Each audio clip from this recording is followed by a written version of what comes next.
standing up. Up again. Up, up, up. My microphone, that's cool. Yes, it is. Hello. Okay, I'm in the health and fitness industry, so we have to start with something which is healthy. So what I'm going to get you to do is warm up the evening, is start with a 30-second triathlon. Are you familiar with the triathlon? All right, it's only 30 seconds. So the first event in the triathlon is the swim. So what I'm going to do is when I shoot my gun, you have to run, dive in the water, and swim for 10 seconds. As fast as you can. Then you've got to run out of the water, hop on your bike. When you hop on your bike, these little bikes, you sit back on the bike and pedal for 10 seconds as fast as you possibly can. Then you have to jump up, and it finishes off with a run for 10 seconds across the finish line for the gold medal. Okay? You ready to go? Okay, pull your chairs back. Okay, we're on our marks. So get in the mark position. The gun. Ready? Bang. Run. Dive. Swim. Go. 10, 9, 8, 7, 6, 5, 4, 3, 2, 1. Quick on your bike, quick. Go, pedal. 10, 9, 8, 7, 6, 5, 4, 3, 2, 1. Up. Now run for the finish line. Go, 10, 9, 8, 7, 6, 5, 4, 3, 2. Cross the line. Arms up. Oh, right. Thank you. Have a seat. How much fun was that? I reckon it was. Having fun. I've been very fortunate that when I was 17 leaving school, that time in your life, I think, well, what am I going to do for the rest of my life? I had an Uncle Alan. He wasn't my real uncle, one of those close friends of the family. But he shared with me, Kerry, do something that you love and you never have to work another day in your life. I thought that was kind of cool. So I chose to do what I love. And that was the whole fitness industry, even though it wasn't much of an industry back then. And that was 27 years ago. And I've not worked a single day for the last 27 years to this day, and looking forward for the next 27, and so on. So whether you call that fortunate or a decision that I made to chase my passion rather than chasing my pension, I think it's been a lot to contribute to my success. And that's not compared to anyone else. I just compare it to how I feel. A very good friend of mine, a guy called Wayne Pearce, who's one of the great footballers, he said success is measured by how many magical feelings and memories you capture throughout your life. And if you capture a lot, because at the end of your life, that's all you will have, is to remember what you did, and the things that you regret for the things that you probably didn't do, and the times you didn't chase your passion or your love. So I've been in the fitness industry and been in business for well over 22 years. My first fitness business was when I was 22. But I guess technically speaking, I was in business well before that. I had my own lawn mowing enterprise when I was 14. When you're looking for extra pocket money and ran a lawn mowing business. And when I was 17, I started a martial art business. I ran a martial arts school in Beenleigh for a number of years while I was going through university. But business is, to me, it's a lot of fun if you choose the right playing field. Whether you're winning or losing, if you're on the right field, you're actually loving it because it's the game that you want to play. It's like football. You know, sometimes the Blues lose, unfortunately. Sometimes the Maroons lose. But whether you win or lose, you keep coming back to the game because it's the game that you love. So the one thing worse than losing is losing in a game that you hate. Now that's really, really sad. So to me, business is like a sport. If I'm playing the game that I love, whether I'm winning or losing, whether I'm making money or losing money, I'm having a great time. And times where I remember having a meeting with my lawyer at this time when we were losing a fair bit of money. And he says, you going okay? You lost a fair bit of money. I said, Rob, I'm losing money, not blood. If I was losing blood, I'd be challenged. But money comes, money goes. It's like the tide. You just got to time it right. And in the summer, make sure you act like a squirrel. You know, put those nuts away because there will be a winter. And I think a lot of businesses right now are going through a winter.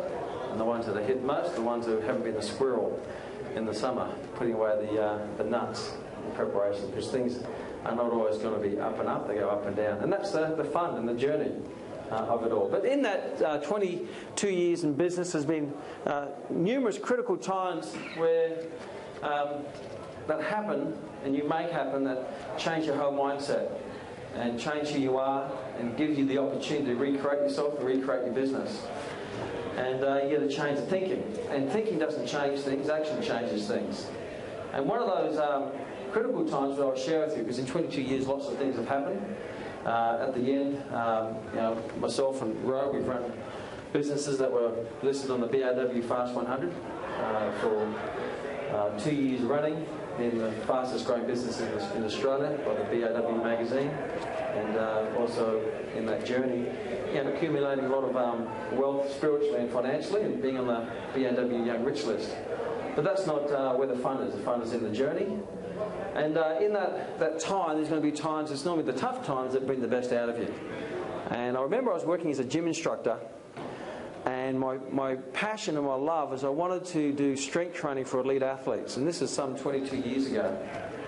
And I was only 22 at the time. And I started a little business called Sports Elite, where I trained elite athletes. But I only had about a half a dozen athletes I was to train. They weren't elite, but I called them elite, just to make myself feel good. Because you couldn't have a business called Sports Elite if you weren't training elite. So they were elite. I wasn't lying. I was telling the truth in advance, because I would become elite. And things are going well, but the challenge I had is I had the safety net in this job as a gym instructor. Even though I loved it, it was still a safety net, but it became a job, meaning just over broke. And you go and enjoy it. I remember a big turning point is when my manager sacked me. And obviously my ego was dented a little bit, quite a lot actually, immensely. And I went up to her and I said, why are you sacking me? I'm a good gym instructor. And she said, yes, you are a good gym instructor. And I said, then why are you sacking me? And she said, because you used to be a great one. And many times the enemy of great is good.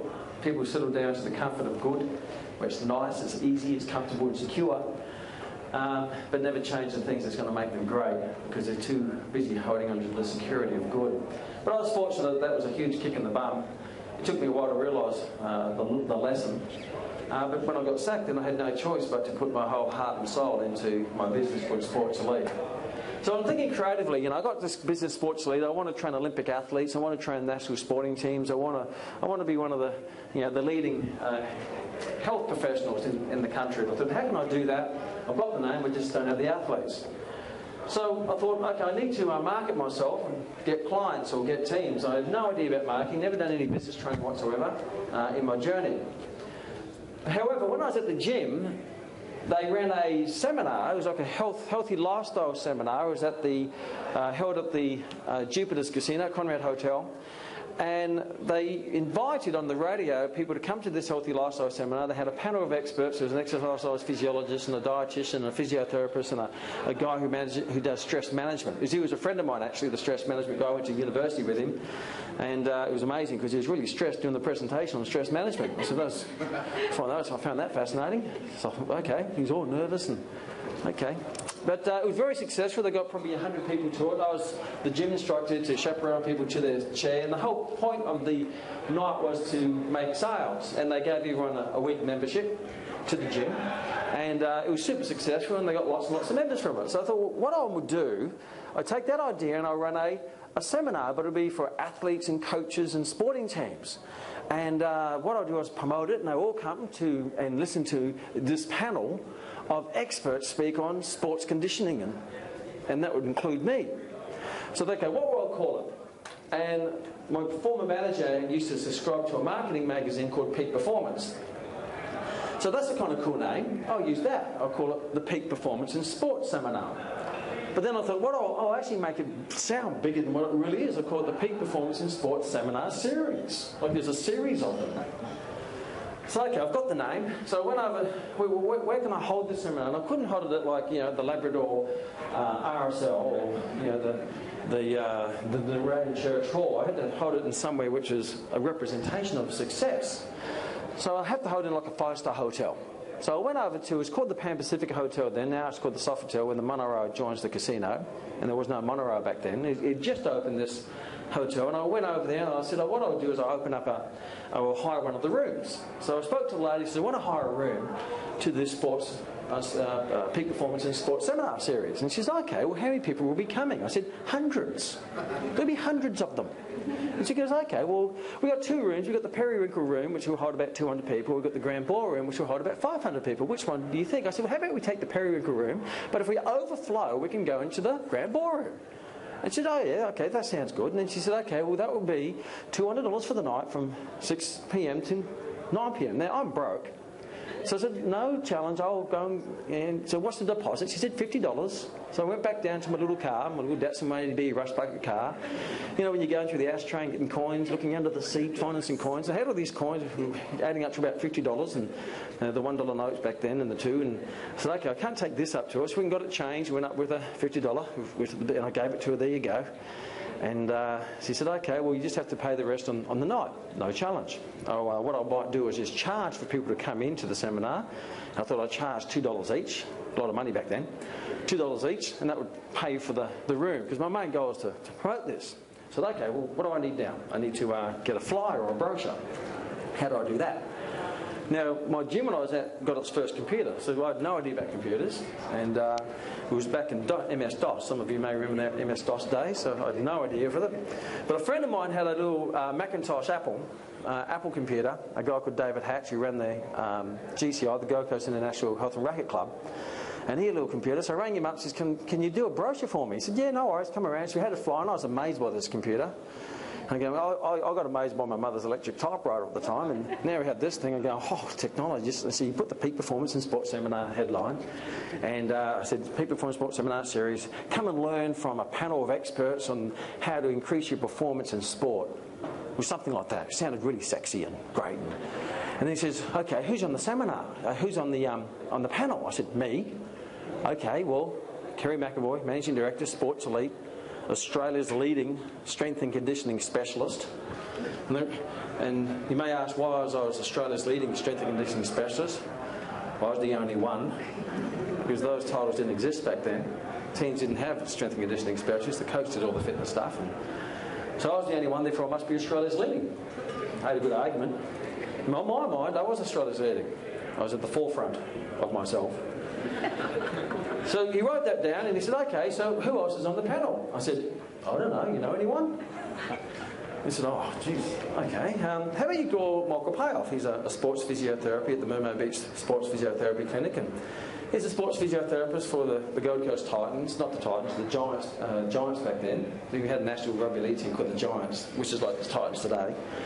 And he's also the physio for the Queensland State of Origin team and the World Cup Triathlon and the Gold Coast Marathon. Well, that sounds pretty good. So I rang up Michael Payoff and he answered the phone and says, Michael, it's Rowie McEvoy here. David Hatch asked me to give you a call. He said, oh yeah, how's Dad? He's great. And I'll ring you up because we've got this massive seminar with a panel of experts coming. There's going to be hundreds of athletes and coaches coming to it, and I'd love to invite you. Being one of Australia's leading physiotherapists, sporting physiotherapists, I'd like to invite you to be on the panel. Now, it's obviously a voluntary position. You won't get paid, but you get to promote your business and you get to help the industry and do good for the sporting industry. And he said, oh, okay, that sounds really good. Yeah, I'll be in. I said, oh, thank you for that. And he said, who else is on the panel? I said, you know anyone? And he said, well, why don't you ask Dr. Paul Rumson? Some of you may know him. He's still a doctor on the coast. He's a sports physician for the Gold Coast Giants, the World Cup Triathlon, and all these national teams. And I said, okay, well, I'll give him a call. Do you have his number? Gave me his number, rang up Dr. Paul Rumson. Dr. Paul Rumson, it's Rowie McEvoy here from Sports Elite. He said, who? Sports Elite. And Michael Payoff asked me to give you a call. I said, oh, how is Michael? He's fantastic. Says to say hello. I never met Michael, I was just on the phone.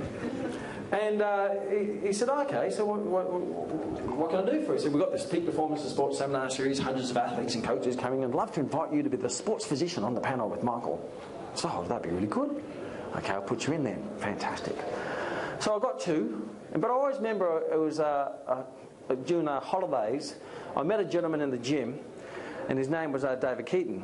And we just started chatting to him, and it was that time, one of the books that really changed my life was a book by the name of How to Win Friends and Influence People by Dale Carnegie. And it's when I started really practicing a lot of the communication techniques and that I really started to network and opportunities opened up. And this is one of them. And I spoke to this guy, and who's the manager of the Australian Institute of Sport.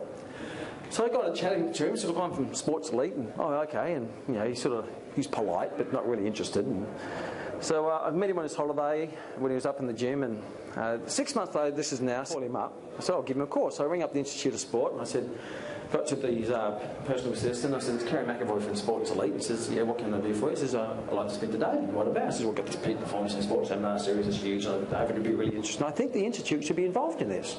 So, okay, look, I'll put you through. So he put me through, and David didn't really remember me.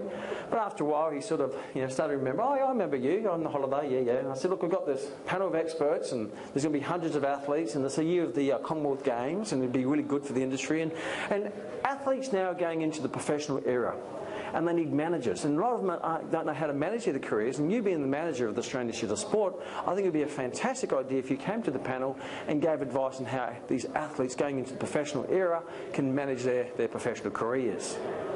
And I think the Institute would benefit a lot from it. And he said, So, Kerry? I said, what? He says, that would be an honour. I thought inside, yeah, that's the top dog. I said, fantastic. Yes, I'll put you down. I'll lock you in there for David. And he said, have you asked Dr. Ian Lyons? I said, no, I haven't. Thinking, who's Dr. Ian Lyons? He says, tell me about Dr. Ian Lyons. I said, well, he's the sports psychologist for the Australian Institute of Sport, the Australian Rugby Union and the Australian Diving Team, and you know any other sporting team. Some of you may know his son, Michael Lyons, played 5'8" for the Wallabies and captain. And that's his father. So sports psychologist up on the Wickham Terrace. So I'd ring up Dr. Ian Lyons. So Dr. Ian Lyons, Rowie McEvoy here from Sports Elite. Says, who? He says, well, David Keating asked me to give you a call. So how is David? Oh, he's fantastic. Says to say hello. So what can I do for you? Oh, we've got this panel of experts on the panel. We're going to have athletes and teams and coaches and all that. We'd love for you to talk about sports psychology. He says, well, David denied me. And I said, that's a good idea. We'll put you in. He says, is Rhonda Anderson presenting? I said, no, she's not. Should she? She said, yes. Well, she's the dietitian for the Australian Institute of Sport. I said, wow, do you have her number? He said, yes, I rang up Rhonda Anderson. She said, of course I'd be involved. David's involved and Ian's involved, and of course I'd be involved. So I go back to David Hatch after that with my little list, and I said to David, I've got my panel. He said, really, who are they? He said, this is alone. He said, shit, how do you get them? I said, I asked. I didn't know what I didn't know. I just asked.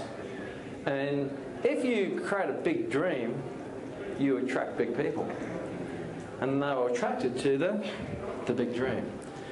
So then he did his brochure that sounded fantastic with me in there. I thought, wow, I'm in there. How cool is that? And he said, well, how are you going to do a press release? I said, yes, of course I am. What's a press release? So, when you have to notify the media. So what do you do with that? So, well, you fax it out to them. Oh, okay. How do you use a fax? And I was blown away by fax. Just put something in there, it comes out over there. I could not comprehend that at that time of technology. Now it's sort of people laugh at it, but I thought those are, whoo. So he gave me the brochure, and I faxed out to the radio station, the TV, and the papers. And before you know it, I'm on the TV, I'm on the radio, got stories in the paper, and sent out to every sporting club. And it was the 2nd of February. It's a Tuesday night. And I got all the speakers together. I had met them before, and they all came there. And I introduced myself, and I waited to see if people would come. The reason why I waited, because I didn't really know, because I didn't put a phone number on the flyer. So I just didn't know who was going to come. And they said, how many people are expecting, Kerry? I said, hundreds. Okay. So the event started, and it was jam-packed. And there was people standing all the way around the outside, about 250 people. So we had the panel, and everyone had their 20 minutes to chat, and I was about fourth, and it was the very first time I've ever spoken in public. So, oh, geez, I'm speaking in public. How do I do that? I don't know. If I just get up and speak from the heart, you do okay. So we had the transparency with the overhead projector, and I just spoke from the heart. It was quite extraordinary, because I'm standing there and going away, and I'm having my chat about the benefits of strength training and conditioning for sport, and thinking that I'm presenting to everyone, but really who I'm really presenting to is the 5 people behind me, because I can just imagine them sitting back there and one saying to the other, yeah, so how do you know Kerry? Oh, I thought you knew Kerry. You know Kerry? No, who is this guy? Well, straight after that, I got literally dozens and dozens of athletes and teams from the event, and every professional in the panel referred to all of their athletes to me. I got involved with training rugby union, the Wallabies and Australian Institute of Sport, and was fortunate to but you create your own fortune. And there's a lot of people in that time who dream about that, but dreams don't make your future. It's taking action on them. And I guess there's lots of lessons in that, and I've applied lots of those lessons over and over again for the rest of my journey. And I guess the first lesson is do what you're absolutely passionate about and what you love, and you're going to have a great time no matter what. Second thing is you dream as much as you want, but if you don't take action, nothing's going to happen. If you create a big enough dream, you attract big people. If you set big goals, you attract big people, because people want to be involved in big things. And if you can create your own big world, then you attract big people into your world. In that, you also have a direct influence on your circle of influence. Because everyone in that room who's looking at me in that panel, their perception of me is that, geez, he must be great. He must be one of the best there is in the country, because I'm associated with the best in the country. Now that in itself puts a lot of pressure on. Lots of pressure. But pressure's good. As you know, it makes diamonds. So put pressure on yourself, create big pictures, attract big people, take big actions, and have a great circle of influence. Many times the future will be determined by the people around you. And the people around you are small, then your future will probably be small. If the people around you are bigger than you, they'll bring the best out of you.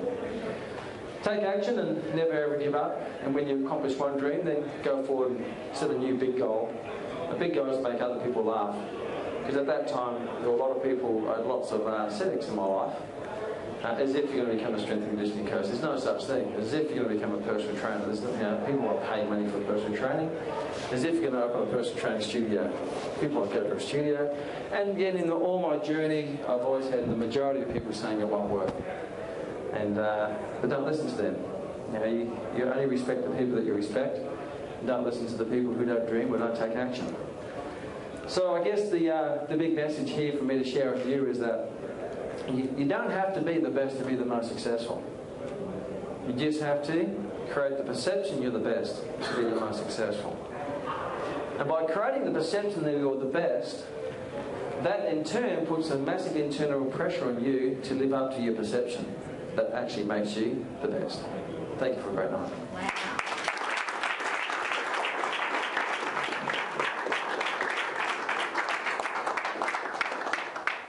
For our main speaker, as Kerry alluded to, Rowena and Kerry's business was on the BRW Business Review Weekly magazine list of top 100 fastest growing companies in 2005, 2006 and 2007. Very impressive stuff. She was on the BRW Young Rich list in the top 20 richest people in Australia under the age of 40. Not bad for a girl who left home at 15 from Campbelltown and finished school in year 10. Never finished school in year 10. So, just huge stuff. But the big thing I would like to point out is that I've met Rowie before, and she's just a huge inspiration to me. And her vitality and her, I guess, love of life just shows through. It's very hard not to be inspired by her. So I'd like us all to give a big round of applause for Rowie. Thank you. Quick personality test, very important, because I know business people, you've had a big day and life is fantastic at the moment. You want to share your passion and enthusiasm for life with the rest of this room. Is that correct? Yes. Oh, that was the first part of the personality test, and some of you have failed already. What's going on? What I do need, please, is for you to share with the person next to you what kind of undies you're wearing this evening. And for those boring old folks in the room who aren't prepared to share that, this is a non-negotiable. There's four kinds of undies. There's the no undie wearers. There's the sexy undie wearers. We already know who you are. There's the comfortable undie wearers. And then there's the old holes in, stretched, brown marks, should be in the rubbish bin undie wearers. And you know who you are. So just quickly among yourselves at your table, please share. Lie if you have to. And quickly probably tell the person what business you're in as well. Some of you have got your arms crossed and your legs crossed because you're embarrassed about the undies that you're wearing. The reason that's a very important personality test. I'm going to ask you now a far more personal question than what kind of undies you're wearing. More personal. You're in business. How passionate are you about the business that you're in? If you are in a relationship with a person that you are passionately in love with, what kind of undies do you wear? You wear sexy or none. Because none might be opportunity to race out at the break, at the sandwich break, and do something else instead of eat sandwiches. If you're single, somebody just said, is she dreaming? If you're single, you came tonight because there might have been an opportunity to meet another sexy person, so you're either wearing your sexy undies or you're not wearing undies at all. Because you're passionate. If you're in a relationship with somebody that you're passionate about, you're wearing sexy, gorgeous undies. Once the relationship has moved along a little into the comfortable stage, now it's okay to wear the comfortable undies, isn't it? He won't mind. He loves me how I am. I remember training a lady once. She was doing chin-ups. She had shorts on and she had hairy legs. I said, sweetie, what's with the hairy legs? She said, it's winter and I don't have a boyfriend. I don't have to shave my legs. See, I'm challenged with that because that means she's shaving her legs for who? For the boy. And if she meets a boy now, it's not going to work out very well, is it? When you are through the comfortable stage of the relationship and the relationship's now over, guys, we know when you're having an affair because you go back to the gorgeous, tight, sexy black Oroton undies. And you were wearing the daggy old ones that are overstretched and you can see through them. Fortunately or unfortunately tonight, there are some people here tonight in your business who are so passionately in love with your business that you would never wear anything else but sexy undies. Because who you are and what you do are exactly the same thing. Sexy, passionate, excitable, extrovert, lovely people are that in every area of their lives. You would never dare get up in the morning and put on an old pair of undies when you're passionate about your business. The two don't go together. Just a quick research study on that, and I'm not the scientist in the family, remember? It's been done twice now by women, one at a nightclub and one at a large business event. It was noticed that some of the women there were extremely confident, well presented, had great posture and seemed really full of self-esteem. And some of the women were a little shy, didn't talk to very many people and seemed a little bit less confident. So a business associate of mine planted herself in the bathroom, and as the women walked into the bathroom, she simply said, "What kind of undies are you wearing?" And she found predominantly that the women that were self-confident and self-assured and had great posture were the ones that had matching sexy undies on. In a relationship with another person, when you get to the commitment stage, you will say, and who's done it a few times? Besides me, I've done it twice. For better or worse, richer or poorer, in good times and in bad times, as long as we both shall live. Who's done that at least once? Who'd like to do it at least once? Being a little bit controversial this evening, I believe that who you are and what you do should be the same thing, and that's far more important than even your personal relationships. Because who you are shouldn't change by the people that you hang around with. Relationships can come and go. God forbid your relationship could pass away, but you will still be there. So the commitment that you make to who you are should be this one: for better or worse, richer or poorer, in sickness and in health, as long as we both shall live. And that's the commitment I'm going to ask you tonight. Do you have that to your business? Because so many people complain to me that business is not working. It's not going very well. And I look at them in the face and I say, what kind of undies are you wearing? Is that not the most logical question to ask? Because if you're passionate about your business, if you're in a relationship with a bloke, and I'm just going to talk to the women in the room now, if you're in a relationship with a bloke and he says, I'd love to marry you for better or better. When things are growing great and getting better, I'm going to love you. But if things get a little bit bad, the relationship's over. If you're healthy, we're going to have a great, fun relationship, but if you get sick, it's all over. If you're rich, I'm going to love you, but should you get poor, it's all over. How many women would marry a bloke like that? Who wants to do business with people like that? Nobody. How many businesses have you walked into in the last 6 months and you've said, how's business? And they go, not too bad, economic crisis, swine flu, it's raining. See, that's called for worse, for poorer. And then people complain that their relationship with their customers, clients, patients and students isn't working. Bow, bow. When you're in love with what you do and somebody says to you, how's business, what are you going to say? Bloody sensational. I love what I do. For richer or poorer, better or worse, sickness and in health, I'm in love with what I do. Have you ever walked into a car dealership and said, I'd like to buy a car, and they say, oh, we haven't sold any cars for a really long time, business is really bad. Oh, I just want to buy cars from you. So when somebody says to you, how's business, what are you going to say? Right. We can't lie, because integrity in business is everything. If your business is going lousy at the moment, it goes like this: exciting and growing. How's business? Exciting. Because even if you've got no customers, clients, students or patients, should it be growing? And should you be excited about it? Yes. Absolutely.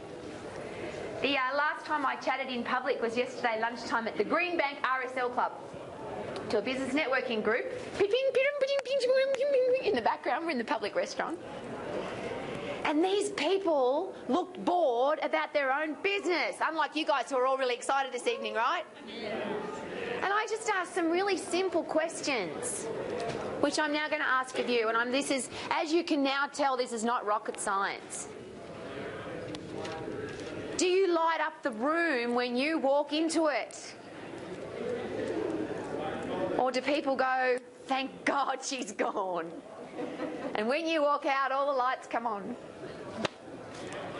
I'm going to give you a really harsh reality check on that one, because you might think that it's okay to be grumpy, boring, miserable and those funny kind of people, unless you're with your clients, customers, patients or students. Guess what? You don't know who's watching you. So here's a really cold, hard reality check. I've had it done to me so many times now, and I'm just going to ask you to consider it yourself and see how you'd go. I'm going to send all of you on holidays to your favourite holiday destination with your favourite person for a whole week. Does that sound good? Just pretend, okay? Yes, that sounds awesome. Who needs a holiday? You know you should go on holidays before you need one. So you're out of your life. All I've got is an 8x10 photograph of you. And I'm going to take a law and order detective or a CSI medical examiner or an FBI agent, and we're going to go through your life with an 8x10 photograph of you. They don't know you except by the photograph. And we're going to go and meet all the people who would recognise your face. Not necessarily the people who know your name, but the people who would recognise your face. I'd like you to think about 5 words that you would love people to say about you. When we say to them, do you recognise this person? They say, yes, I recognise her face. Could you please give us 5 words to describe that person? What would you like people to say about you? If you've got a pen and paper, just for the fun of the exercise, because fun's good, write it down. Excited, fun, passionate, knowledgeable, caring, sophisticated, classy, wise, alive, funny, positive, happy, disciplined, attention to detail, a great father, a beautiful man, fit and healthy. How would you like people to describe you? Because we've all got a vision of ourselves, haven't we? And just in case you're wondering what on earth this has got to do with business, your business and you are exactly the same thing. They're the same thing.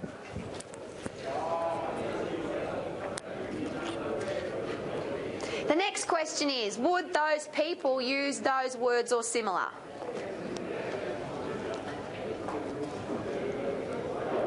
Next question. The photo comes out of this little exercise, and now the FBI agent, the law and order detective, the CSI examiner goes through your entire life, and they have to come up with 5 words to describe you at the end of the week. They go to the 3rd drawer in your kitchen, the boot of your car, under your bed, the 2nd drawer in the bathroom, the last 20 websites you visited, the books in your library, the magazines that you read, the movies in your DVD collection, the artworks on the wall, your bank account, and they have to, at the end of that week, come up with 5 words to describe you as a person. How close would they come to those 5 words that you've put down? Putin, there's a good word. I obviously didn't go past year 10. Putin, there's a good word. You see, it's really easy to stand up as a business person and say, we give great service, we're fun people here, we're committed, we're trustworthy, we're loyal, we're really good at what we do. And then someone has a look at the back end of your car and it's dirty and old and yucky. They have an opportunity to look at your websites, and you wouldn't want your own mother to look at the websites that you've been to. See, where self-satisfaction comes from, where happiness comes from, where life being brilliant comes from, is if somebody could go through your life and the person you think you are and the person they think you are the same. You've got nothing to hide.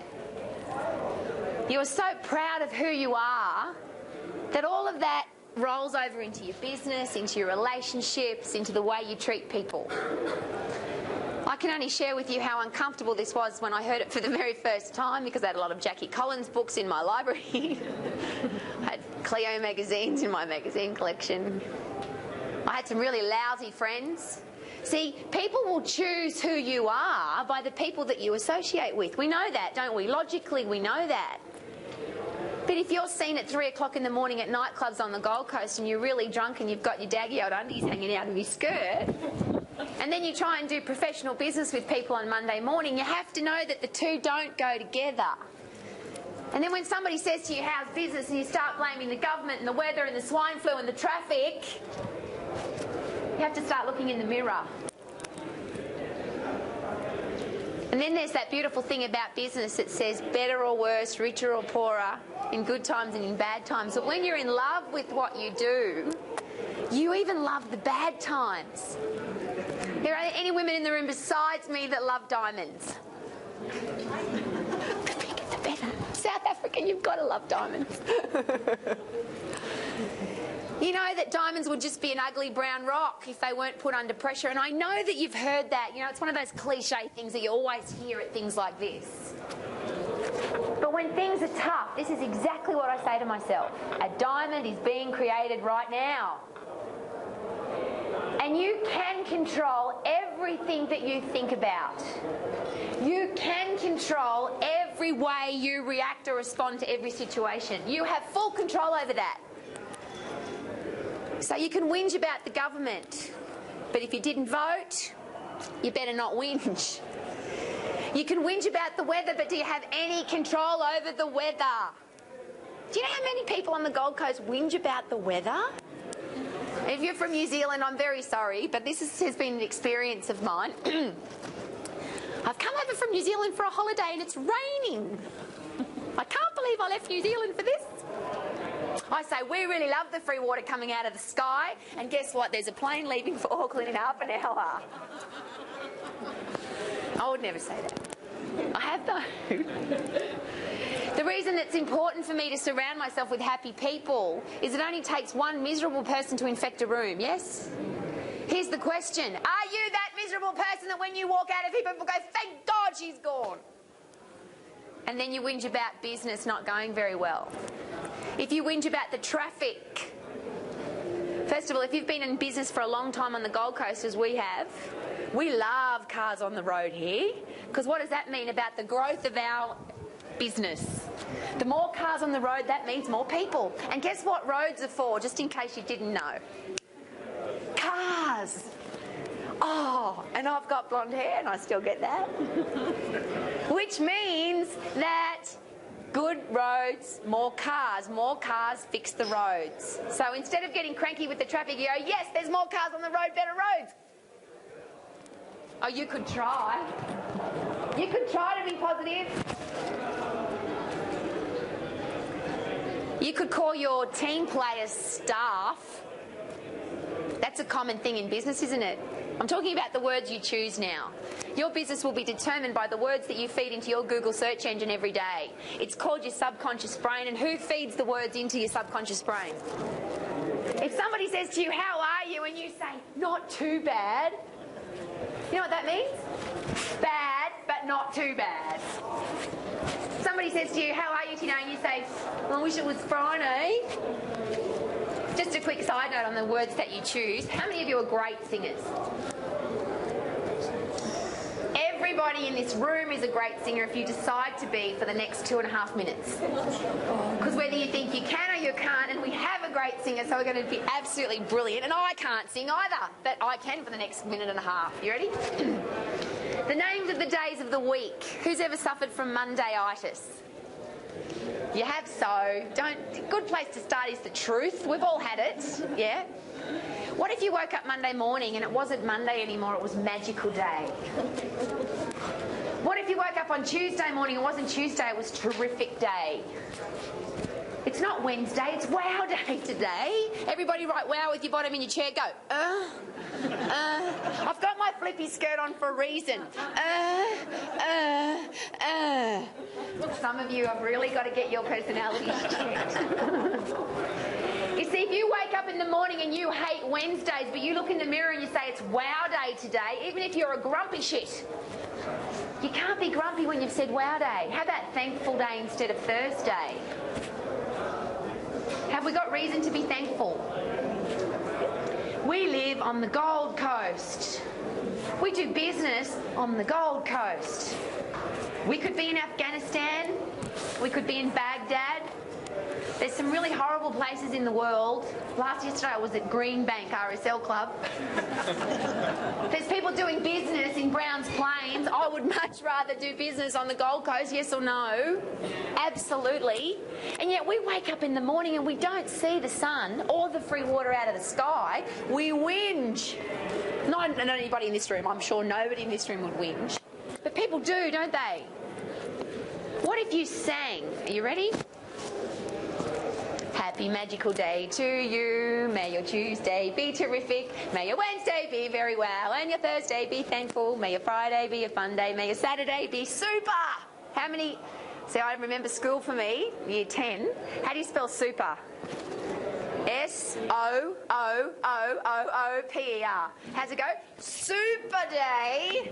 And Sunday's sparkle day, because the sun doesn't just shine, it sparkles. You ready? May your Monday be magical, may your Tuesday be terrific, may your Wednesdays be very well, and your Thursday be thankful, may your Friday be a fun day, may your Saturday be super, may your Sunday be sparkly, because you choose it to be. Some of you tough, hardened business folks don't get this. But if you chose to have a magical day instead of a Monday, not only would your life be different, but so would the lives of the people around you. Because if you own a business, you've either got a team that plays with you, notice the terminology change, not a staff that works for you. What's a staff, please? It's a wooden stick that you hit animals with, and yet we call people that. We have a team of people who help us create a dream and vision. That's why you've got to love what you do. You have a responsibility to your team to create an environment for them to play their best at. But not only that, you are the leader of your own life. And when you wake up in the morning, if you look in the mirror and you say, happy magical day, you sexy hot thing. Versus, oh, it's Monday and I feel like crap.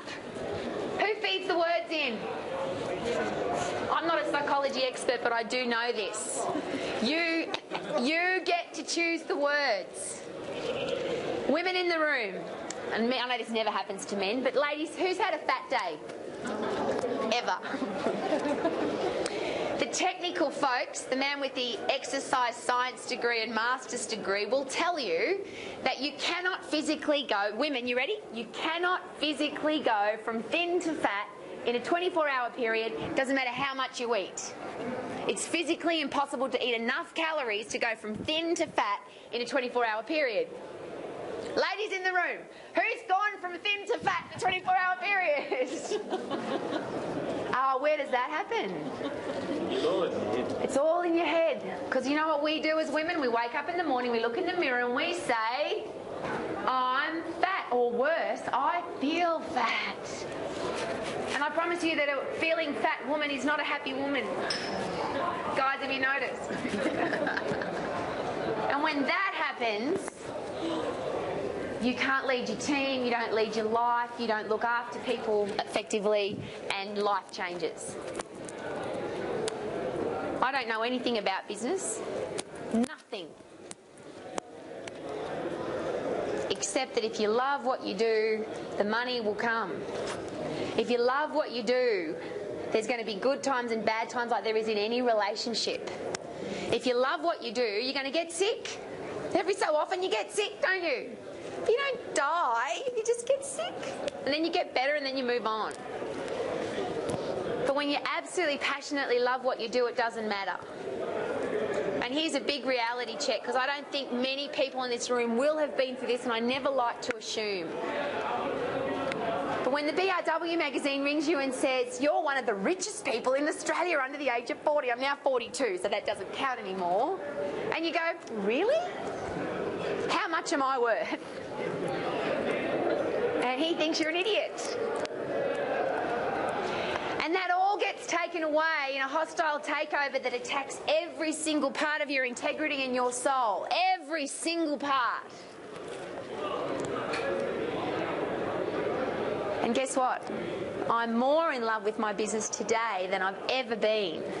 And when you relate that to a relationship, if your relationship was happy, happy, happy, happy, happy, happy, happy, every day, happy, happy, happy, happy, what happens to the relationship?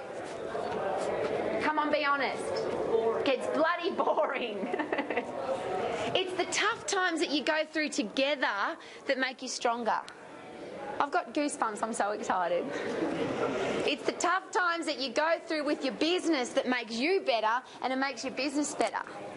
I've got this amazing CD series playing in my car at the moment. And just as a side note for that, one of the big things I business, please don't read the books that are written by the people that have never run a freaking business. It's really easy to run a business technically from a university room or from a, this sounds like a great idea. But unless somebody's physically done it, don't read the book because they haven't experienced it. Become really good friends, though, with people like Bill Gates, Warren Buffett, Michael Dell, Richard Branson. These guys have written books. And you know what else? People have written horrible books about them as well. Do you know when you're really successful? When people take the time to write a whole book about how bad you are. Now you know you're doing really well. And just before the break, that's probably what I'd like to share with you. Nobody in this room, I believe, and it's only an opinion, is scared of failing. You might say that, but how many of you have never failed? So we've all failed, haven't we? And we're not scared of it because the more times you do something, the less scared you are of it. In fact, some of us are so good at it now, we're comfortable with it. What we're really scared of is succeeding. Because in Australia, when you become really successful, what happens? We throw that line out, don't we? Tall poppy syndrome. But I want you to really think about it. Think about the really successful people who you consider to be successful. What's happened to them in the media? You sit around a bar with a group of people whose businesses aren't even turning over $50 a week, and they're Whinging, bitching, moaning, gossiping, complaining about a billionaire.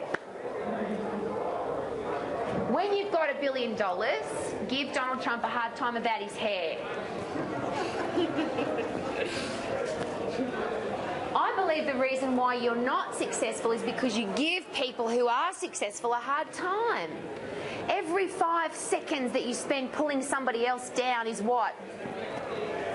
It's 5 seconds that you're not becoming a better person. I watched an interview or a part of the Oprah show today. And just quickly, oh, this is so exciting. Billionaires got together in North America just recently, and there's not too many self-made ones right now. Some of them have gone under the $1 billion mark of late. The billionaires got together, put themselves in a little room, called each other up. I want you to imagine this, being part of this group, yeah? Bill, it's Warren. We want to get together and fix up America. It's in a bit of a mess at the moment, and we are billionaires because America gave us that opportunity, so we need to give back. Let's get together in a room and have a chat. Who'd like to be in that room? Oh, there was only one woman. One woman. You had to be a self-made billionaire to be there. Who was it? A black, overweight woman was in the billionaires group. Do you know she gets over 100,000 emails a day pulling her down, telling her she's fat, telling her she doesn't know what she's talking about, the whole story. We heard that come out of her mouth and her own show in the Harpo Studios. People pull me down all the time. When you are a billionaire, guess what? People will pull down your hair, the colour of your skin, the size of your backside, the kind of car that you drive. They'll spit at you. I've had this. You're a prostitute or a drug dealer. Which one is it? When someone sees my car, like, hello? If you're not prepared for that, you will not become successful.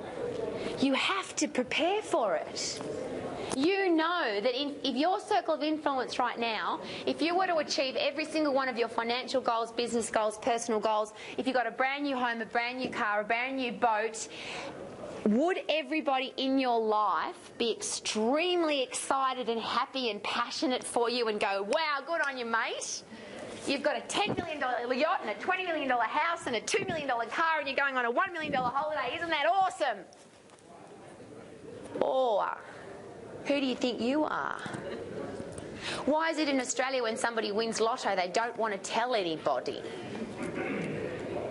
It goes like this. Suppose you won't want to hang out with us anymore. Suppose you won't want to come to our house anymore. Suppose you won't like us anymore because we're not good enough. You've got to prepare yourself for that.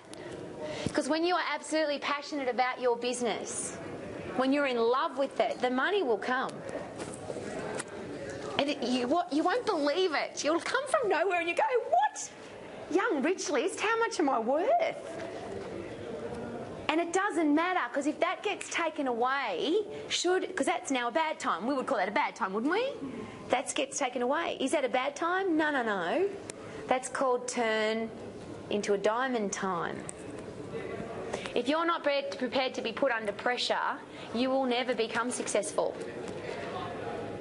The most successful people in the world, and I'm not talking about financially successful because I know stop swearing, Rowie. I know a large number of people who have a large amount of money, like a lot of money, and they're not very happy. And they haven't seen their penis for about 12 years. And they haven't made love to their wife for about as long. That's not very happy. They've got a lot of money. They can't buy a sports car because their belly won't fit in it. You can't be very happy then. I'm talking about happy where all of your life comes together. And just quickly on work-life balance, I'm a bit challenged with work-life balance. You know what that is? That's when the amount of money you earn equals your bills. So you can pay your bills. That's called work-life balance. Anybody want that? I don't want that. Oh, yeah, somebody wants to get to just there. That'd be great. Is it time for a break now? Because you know I could keep going. Okay. I wish for you as business people, because it takes courage and big testicles and a whole lot of stuff to open you up your own business. Who's got big testicles? Just say yes and tell the truth in advance. How many of you have been through an experience where you thought you wouldn't get through the other end but you did anyway? How about about this? Think about the worst thing that's ever happened to you in your whole entire life. And I don't like to dwell on negativity. For about a minute, Willy of time, think about the worst thing that's ever happened to you. And I'm talking terminal illness, you've been abused, you've had breakup in your relationship, your business has gone broke, you've gone through a hostile takeover. Bad things. Think about it. Are you still alive? Here's the question. Are you a better person or a worse person for what happened to you? You know you're better. You wouldn't come out on Wow Day evening if you weren't better. You'd stay home, you'd be whinging, having a drink and complaining about the government. That's where you'd be tonight. You wouldn't come to a business event like this. You know that the tough things make you better. Next question. Whatever's happened to you, the worst possible thing that could possibly have happened to you, has it happened to somebody else? Or worse? Yes? Are there people who have become better people, stronger people, because of what happened to them? Here's a great Oprah story. It's one of my absolute favourites, and I don't know where you guys were or how you felt this day, but 9/11 for me was a really gut-wrenching day. I don't understand human beings being nasty to each other, let alone killing each other on purpose. I've got no understanding of that. I don't remember the time frame and I don't remember the numbers, but here's the story. Oprah had two ladies on her show. One had put on 40 pounds, I don't know what that is, 20 kilos or 22 kilos or something, and the other one had lost 40 pounds. Because of, you ready? 9/11. They wrote into the Oprah show and said, I've put on 40 pounds because of 9/11. And the other lady, ironically, had lost 40 pounds because of 9/11. So Oprah had them on the show and she said, you really need to share with me what went on here.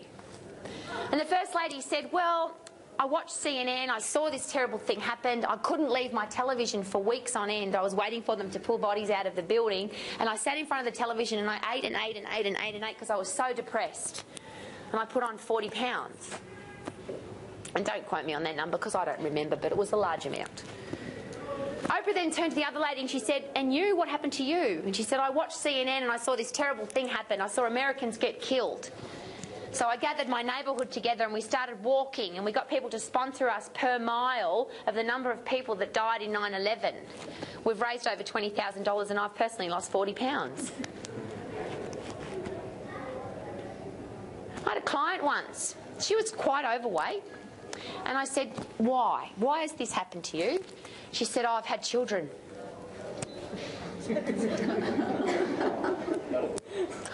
I said, how old are your children? I shouldn't laugh. I said, how old are your children? 12? 15? That's a big, tough thing to put on your kids for a start. Really? You're fat because of your kids? Your business is failing because of the government swine flu, traffic and the weather? Really? The biggest thing we all have to do is take responsibility for everything that happens to us. And here's the big one. You take responsibility when you stuff up. You take responsibility when you make a mistake. You take full responsibility for all the bad things that happen because they happened because you chose them to happen. That's tough. But in Australia, here's the other thing. When you are successful, don't apologise for it. I've got this gorgeous lady in my life at the moment who has just bought a beautiful car. And when people say to her, beautiful car, she goes, oh, it's not mine. I'm just borrowing it from a friend. Got a very successful business. She's a confident, great woman, but she's not confident enough to tell people that she's wealthy. Is that screwed up or what? Be proud of what you've done. And here's the analogy for that, and please, I mean to offend nobody. My intent is never to offend, I promise. God forbid you are in a car accident on the highway. I drove to Logan yesterday. That scares me, that road, because that's where kids throw rocks off the thing there. That scares me. I'm driving on the Logan motorway. Let's say you have a car accident and somebody's hurt in the accident and two people pull over to help you. They're both doctors, you find out. One of them is driving a BMW and he's wearing a suit. The other one's driving a Datsun 180B and he's wearing singlet and shorts. Which one do you want to help you? Now you could say that's very judgmental, but I've got to tell you, humans are very judgmental. You could say I don't want people to judge me by the way I dress, but they do. If you think, and I've heard personal trainers say this, I can't get a nice car or I can't dress well because people think I'm doing really well and they won't want to do business with me. Do you want to do business with a successful business or an unsuccessful business? Unsuccessful business, successful business, which one? You want to do business with a business that's going great. So don't hide the fact that you're doing great. Don't blame, justify, make excuses if you're not. But if you're doing really well, be proud of it. There will be 80% of the population that will want to pull you down, knock you over, criticise you, gossip about you and make you feel bad. It'll happen, 80%. But 80% of your business comes from how much? The other 20%. And here's where I learnt this lesson. I remember the very first year our big goal was to have $1 million turnover. You know, when your business is the flywheel's just starting to tick over and you think, wow, we could do this. We could turn over $1 million. We had a team event the next day at the Marriott and Kerry was doing the numbers. There's not a chance in hell that we were going to do $1 million turnover. No way. We couldn't make the numbers work. And we're really positive, happy people and we just couldn't. There's no way, based on our business, that we could possibly, in the next financial year, produce $1 million turnover. But you've already heard him talk, haven't you? He went, oh, we'll do it. How? We can't. We don't have enough classrooms. We don't have enough people. It's never going to happen. He said, we will do it. So guess what? He stood up in front of the team next day and he said, and he went like this, based on these numbers, we will do a $1 million turnover next year. Now, you heard what he said. He said, tell the truth in advance. You have to believe in yourself. You have to believe that you could do it. And everybody else can't believe it. Who's got to believe it? Yeah, 1.2 that year. And then 100% growth every year for 5 years. 100% growth, 100%. And if you've ever wondered why BRW is a really good thing to go for, because it's analysed by an external accountant. So it's not someone's opinion on a board. It's examined by an external accountant. The numbers have to add up. Now, how do you make that happen? Here's how I learnt it. If you decide you're going to do $1 million turnover and you took that to Richard Branson, for instance, Warren Buffett, and you said, I've got this great business idea and I want to do $1 million turnover. Some of you already know what I'm going to say. You've got a big smile on your face already. What do you think they might say to you? Exactly right. What are you talking about? Some piddly little business of $1 million a year? If you took that to your circle of influence right now and you said, I'm going to have $1 million, $2 million, $5 million, whatever turnover you want to have, if your circle of influence said, you're never going to do that, it's not possible, it won't happen, what should you do with your circle of influence? What? And if it's your family, you don't stay as often, you don't go as long. Or the other way around, one of those. But don't spend a lot of time there. Because those people are so funny. They really entertain me because they give you 20 reasons why you can't have $1 million turnover. You only need one. One reason will be enough not to have a $20 million turn, 10, 20, 30, $40 million turnover. And that business book that I was going to share with you about because I get excited, it's called The 100 Minds of the Best Businesses or something like that. It's this group of CDs and it's just this man talking about the best businesses in the world. There's 11 CDs. I strongly recommend you get a hold of that series, strongly. Because it's just the truth, analytically presented, cold, hard facts about Nike, Tiffany, Steinway Pianos, Les Mills International, every company you can possibly think of that's had large turnover. I listened to yesterday, in the 80s they were the brand, Esprit. $1 billion turnover, $1 billion. Then there was a breakup in the relationship and the board came in and threw her out because she was a bit annoying. Had this big dip and now they're going back up again. The Apple story. Read the book. And it's a puller book. I call it a puller book because the book was written to pull him down. It's called The Second Coming of Steve Jobs, I think. Something like that. Read the book. That guy gave us iPhones, Mac computers, and he went broke. Sorry, he didn't go broke. Close enough in his mind. He went from several billion to just around about the 1 billion.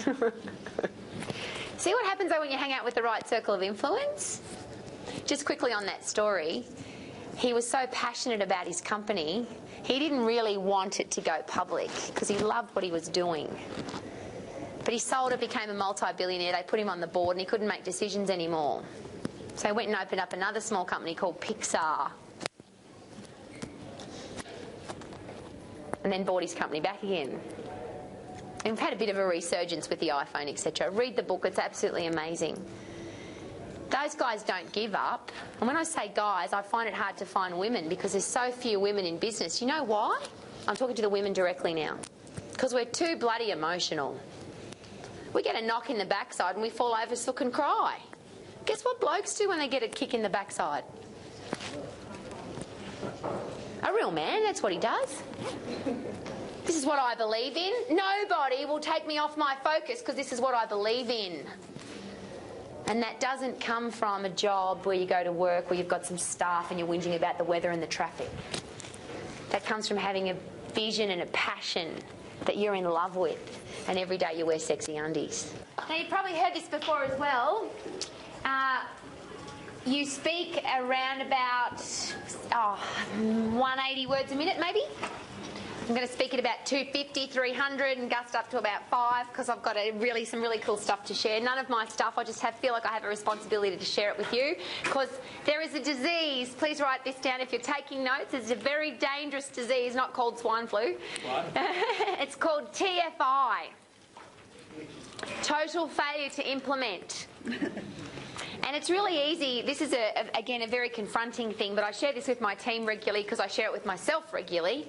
There's 3 reasons in the world why you won't become successful. You know what they are, don't you? The first one is ignorance. You just don't know. So if you don't know that you can have $1 million turnover or $100 million turnover, you won't do it because you just don't know.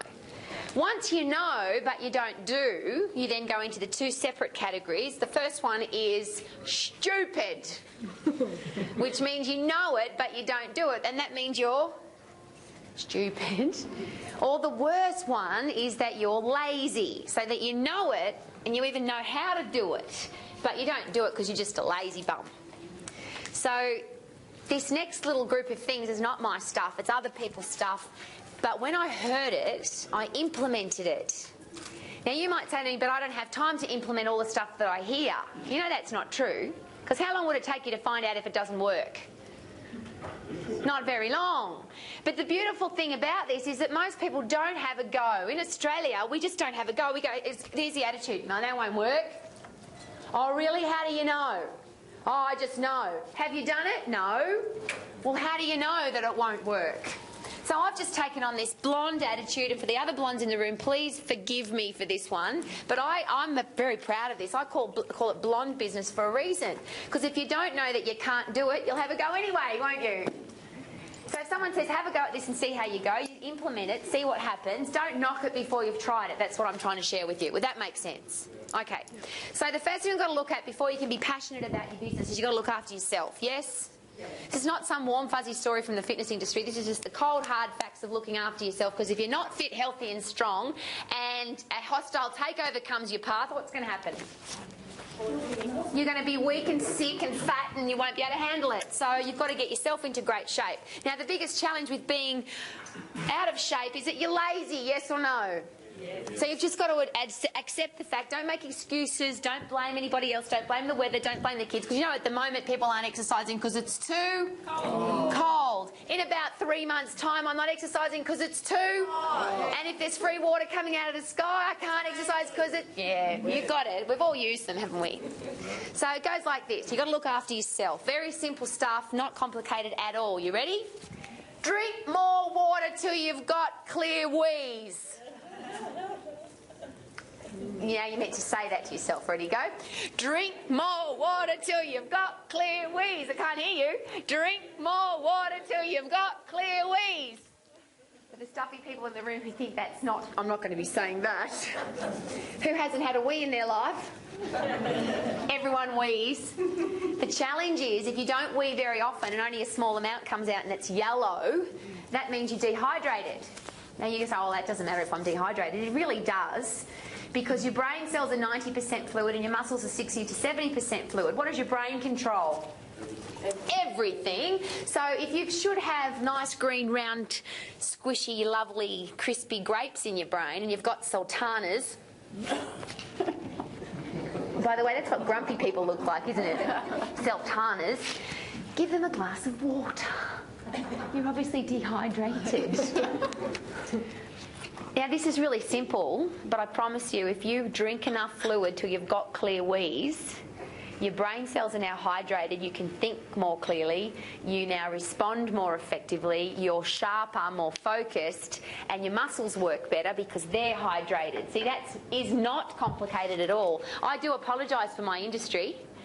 When I very first started, when I was 13 teaching aerobics, 90% of Australians didn't have an exercise program that added any value or quality of life long term to their health and fitness. Guess what the number is now? And I've been doing this since 13, I'm now 42. The number used to be 90%. Guess what it is now? 95! Now, that's not some made-up number. That came directly from Dr. Deed from Diabetes Australia. He's the leading expert on diabetes in Australia, and he said, Rowie, because I said 90%, which is what it was when I first started, and he said, your numbers are wrong. According to Diabetes Australia, 95% of Australians don't have an exercise program that will give them long-term quality of life. Now, a lot of people go on a diet or an exercise plan for how long? Short term. And my industry's done that, by the way. We've said 9-week challenge, 12-week challenge, lose 3 kilos in 3 days, all that rubbish. That's not what I'm talking about. We've made exercise a swear word. For most people, exercise is a swear word. Exercise? Drink water. Do you know what fish do in water? You don't have to drink water, by the way. You just got to drink enough fluid till you've got clear wheeze. Some of you are going, beer. Beer's good. I promise you that if you're out in the desert and there's no food, you can live for 3 weeks without food. How long without fluid? So if you don't drink beer and the only fluid you've got to drink is beer, what are you going to drink? You're going to drink beer because otherwise you'll die. Exactly right. Exactly right. There's no fanaticism here. What I'm sharing with you is if you've got long, clear wheeze, your brain will be more focused and you'll be more effective at what you do. If you're going every so often and tinkling and it's yellow and there's only a small amount coming out, there's a challenge. Simple. Next one. Eat more fruit and vegetables. Don't write that down. You've got to have known that already. 209 research studies. I want to know why Harvard University, Tufts University, the big universities of the world had to study that. There's 209 research studies that say eat more fruit and vegetables. They have ads on telly even. Eat more fruit and vegetables. Come on. This is not complicated stuff. But here's my challenge. Now, don't answer the question in a group. Because last time I did this, we were really embarrassed. It was a group of accountants. I'm sorry.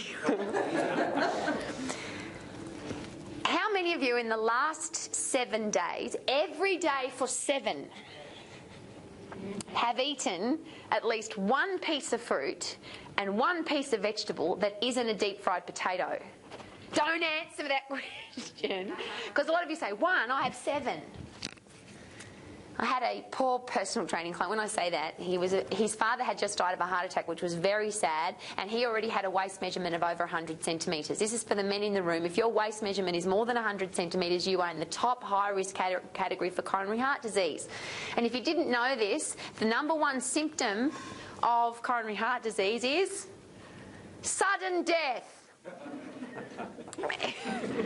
That's just true. Because apparently blokes don't go to the doctor to get their cholesterol checked and their blood pressure checked and their resting heart rate checked. So the first sign is death. Here's the next sign. Well, here's a good way to check. If you can't see your penis, there's a challenge. Pretty simple. It's pretty simple. 209 research that study say eat more fruit and vegetables? Quickly, because we do have a large number of men in the room, and most of women in the room have a man in their life, yes? Except you. The men in the world, I'm going to tell you about that in a sec, men in the world who die of bowel or colon cancer, that's the number one killer of cancer in men, is bowel or colon cancer. The number one reason for that is that your number twos don't slide out easily and regularly. Do not be embarrassed about that. How many people in the room don't do number twos? If you don't, you're in big trouble. I heard this once from a guy who wanted to teach me about anatomy and physiology, and I have to say this is a direct quote, bear with me. If you don't eat, you don't shit, and if you don't shit, you die. So what we do is not complicated. You have to do number twos, and you have to do them regularly, and they have to slide out easily. If you eat fruit and veggies, what will happen? It's easy. You're awesome. So I say to Matt, how often do you do number twos? Which is a very good question to ask yourself on a regular basis. He said, Sundays.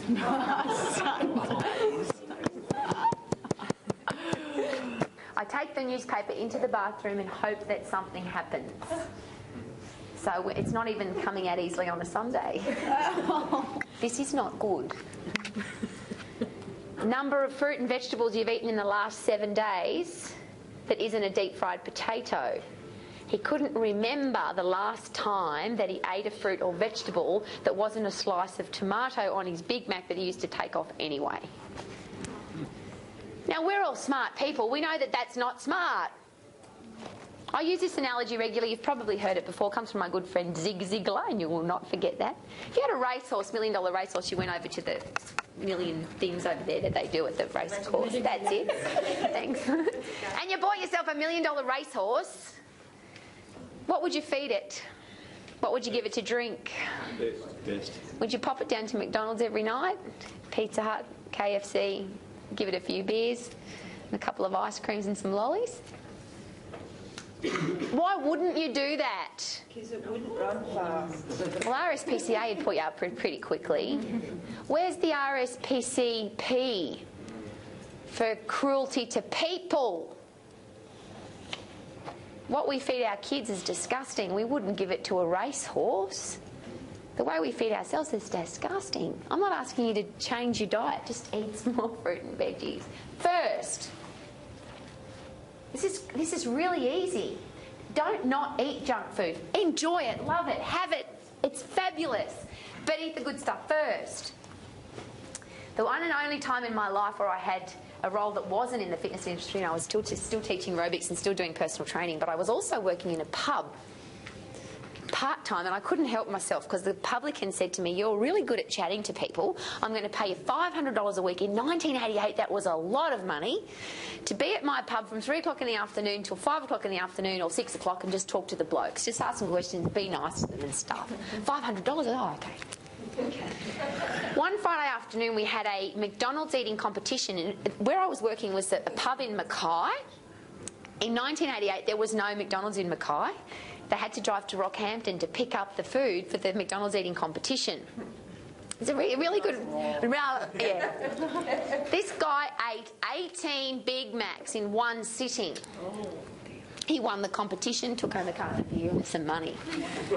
Here's my question. If those Big Macs had been made out of stone-ground wholemeal bread and filled up with salad and stuff, would he have been able to eat 18 of them? Not possible. So just eat the good stuff first.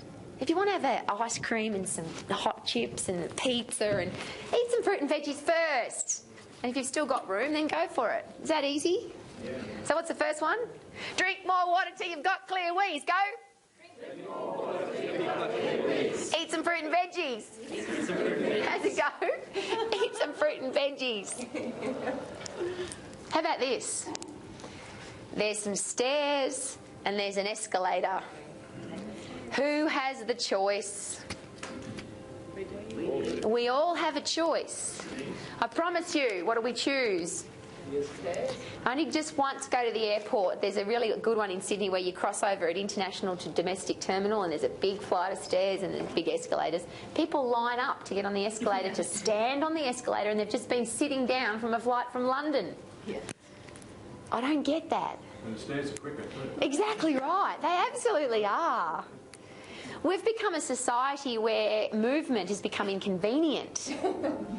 You know, we drive round and round and round and round and round and round and round at the supermarket trying to find a park. Yeah. Park your car, walk, take your full trolley. Yeah, those little things make a big difference. Another guy, sorry, he was an accountant as well. Sorry. I've got no time to exercise. Okay. 20 minutes, because accountants tend to be a little bit analytical and based on numbers and time. Anal. So all I did was I set an alarm on his watch every 20 minutes, and every 20 minutes he had to get up and do 10 laps around the office or 10 laps across the office, or stop at each desk and say hello to everybody. But had to get up and move. Kerry had a client, a single man on his own. I wonder why. Maybe because he couldn't see his penis. He said, I've got no time to exercise. Kerry said, here's easy. You've got a 2-storey house and a big pile of bedrooms. You put your undies in one bedroom, your socks in another bedroom, your shirts in another bedroom, and you just wander around. And here's a great one. If you've got to go to the bathroom and you're on the ground floor, you've got to go to the first floor bathroom. And if you're on the first floor and you've got to go to the bathroom, then go down to the ground floor bathroom. It's called moving. We've forgotten it, haven't we? How many of you went like this when Kerry said, get up, we're going to do a triathlon, and you went, oh. See, the human body's not meant to sit down. It was never designed to sit down. It was meant to move. So just move. This is dangerous. The last quick story about this. I had another client, her name was Carol. Nothing changed in her life according to her, nothing. Eating the same thing, exercising the same way, everything the same. But she's put on 5 kilos from January to July. Rowie, what are you doing? Because it's never your fault, is it? It's always the personal trainer's fault or the gym person's fault or whatever. Carol, talk to me. We went through her whole lifestyle. Nothing's changed except she had a house in Albany Creek in Brisbane with a steep driveway. For Christmas, her husband bought her a remote control for the garage door. They've got 3 or 4 kids. Instead of parking the car, walking down the driveway, opening up the garage door, walking back up the driveway, getting in the car and driving down. How many times in a week would you do that as a mother, do you think? 10, 20, 30 times. She'd stop doing that because now she had this thing to press. 5 kilos in 6 months. Activity. You just got to move. Most people think, here's a funny one, let's go drive to the gym, wait to get on the treadmill, to walk on the treadmill, to drive home again. Why don't you just walk to the gym and back? For the gym owners in the room, I'm sorry, but we've got a lot to answer for our industry because we've made exercise complicated and boring and nobody wants to do it. I know that. I did a conference in New Zealand with 400 school teachers and I said, how many of you like to exercise? And about 3 people kind of went, it's a swear word. Answer to the question is yes. You ready? You just say yes. Yes. Who brushes their teeth every day? Yes? Yes. Very, very simple. You should take 4 minutes a day to brush your teeth. 2 minutes in the morning, 2 minutes at night. That's what Asian would like you to do. How long? 2 and 2. That's 4 minutes, 28 minutes a week. Anybody in the room who wouldn't brush their teeth? Good, 100%. Why not? What if somebody said, just stop brushing your teeth for a week, it doesn't matter? Not good for you. What would you say? No, it's not good for you. No! How do you feel if you don't brush your teeth? Yucky. What happens to your breath? Smelly. Nobody wants to hang out with you. Just in general, you don't feel good, but worse, what happens to your teeth? They rot away. Human body, if you were to invest 2 minutes in the morning and 2 minutes at night and puff, you could do it this way. 1 minute in the morning, 1 minute morning tea, 1 minute afternoon tea, and 1 minute before you go to bed. 1 minute. Huffy puffy. 4 minutes a day. If you can't find 4 minutes a day to invest in your whole body, but you can find it for this part of your body, you've got to rearrange your life a little, yes or no? It's not that hard. Now, the beautiful thing is that if you accumulate enough minutes of exercise, your heart goes, God, this feels good. And it gets fitter, and your bones get stronger, and you feel better. Now, I'm not asking you to run marathons. But if you're not doing any exercise at the moment, please find a minute in the morning, a minute at morning tea, a minute at afternoon tea, a minute before you go to bed. Just 1 minute. It's called exercise. And just a quick one on the technology of, if you want to get this off, you want to get the doona off your body. I know it's nice to have a doona in winter, but summer you don't want to take your doona to the beach. No. You want to get the doona off your body. It's really, really uncomplicated. Fit people burn fat faster at rest. So if you have a fit person and unfit person sitting at a table, one person's burning calories at rest, the fit person faster than the person that's unfit. So your exercise program isn't based on how much I do for how long. Those of you taking notes, you'll love this one. LSD equals LSR. LSD equals LSR. Long, slow distance equals long, slow results. Go to the gym, ride the bike for an hour and read a magazine. What's going on with that? Stick yourself on the bike for 4 minutes and go 30 minutes fast, 30 minutes slow, 30 seconds fast, 30 seconds slow, 30 seconds fast, 30 seconds slow, and you're puffing. Guess what happens? You get fitter. And when you go home and sleep at night, when you're sleeping, you'll burn calories faster because you're fitter. See how industry screwed all that up? If you don't do 30 minutes, don't bother. Guess what? People don't bother. It's too hard. Just do a little bit. A little bit of something is so much better than a whole lot of nothing. But the amazing thing is if you do a little bit of huffy-puffy, you'll get fitter. So how easy is it? Drink more water till you've got clear wheeze. Drink more water till you've got clear wheeze. What's the next one? Eat more fruit and veggies. Eat more fruit and veggies. Can't hear you. Eat more fruit and veggies. Eat your fruit. Now, the next one's a little bit rude. Get off your ass is the next one. Get off my ass. If you don't want a bottom that looks like a couch, stop sitting on the couch. Just get up and move around. If you've got, this is a classic for me because I'm very time effective. If you've got to make telephone calls, walk around while you make your telephone calls. How many of you spend more than an hour on the day, phone on the day? How many of you spend more than an hour on the phone every day? I do every day, and this is what I'm doing. Sometimes I do aerobics. People go, Rowie, what are you doing? Oh, you're exciting me. This conversation's awesome. Move around. It's not that hard. So get off your bottom. The next one is get fitter. If you're going to exercise, do it for at least 4 minutes a day and just puff. Guys, you can do that other stuff, but it's got to be for at least 30 minutes in the upstanding position. That. Absolutely it is. In the upstanding position for at least 30 minutes. So we have to be upright because any exercise in the lying down position is not functional. Really? Yeah. I'm joking.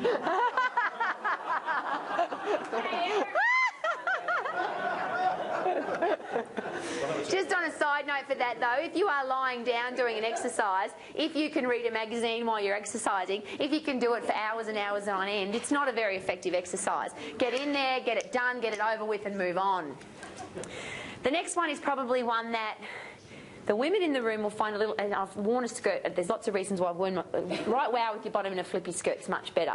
But one of the reasons I've worn my skirt today is I want you to see my calf muscles, which a lot of women always say to me, I won't say a lot of women. A little girl on the Gold Coast beach said to her mother one day, she pointed at my legs and she said, Mummy, look at the lady with the boys' legs. Don't you love kids? They're so honest.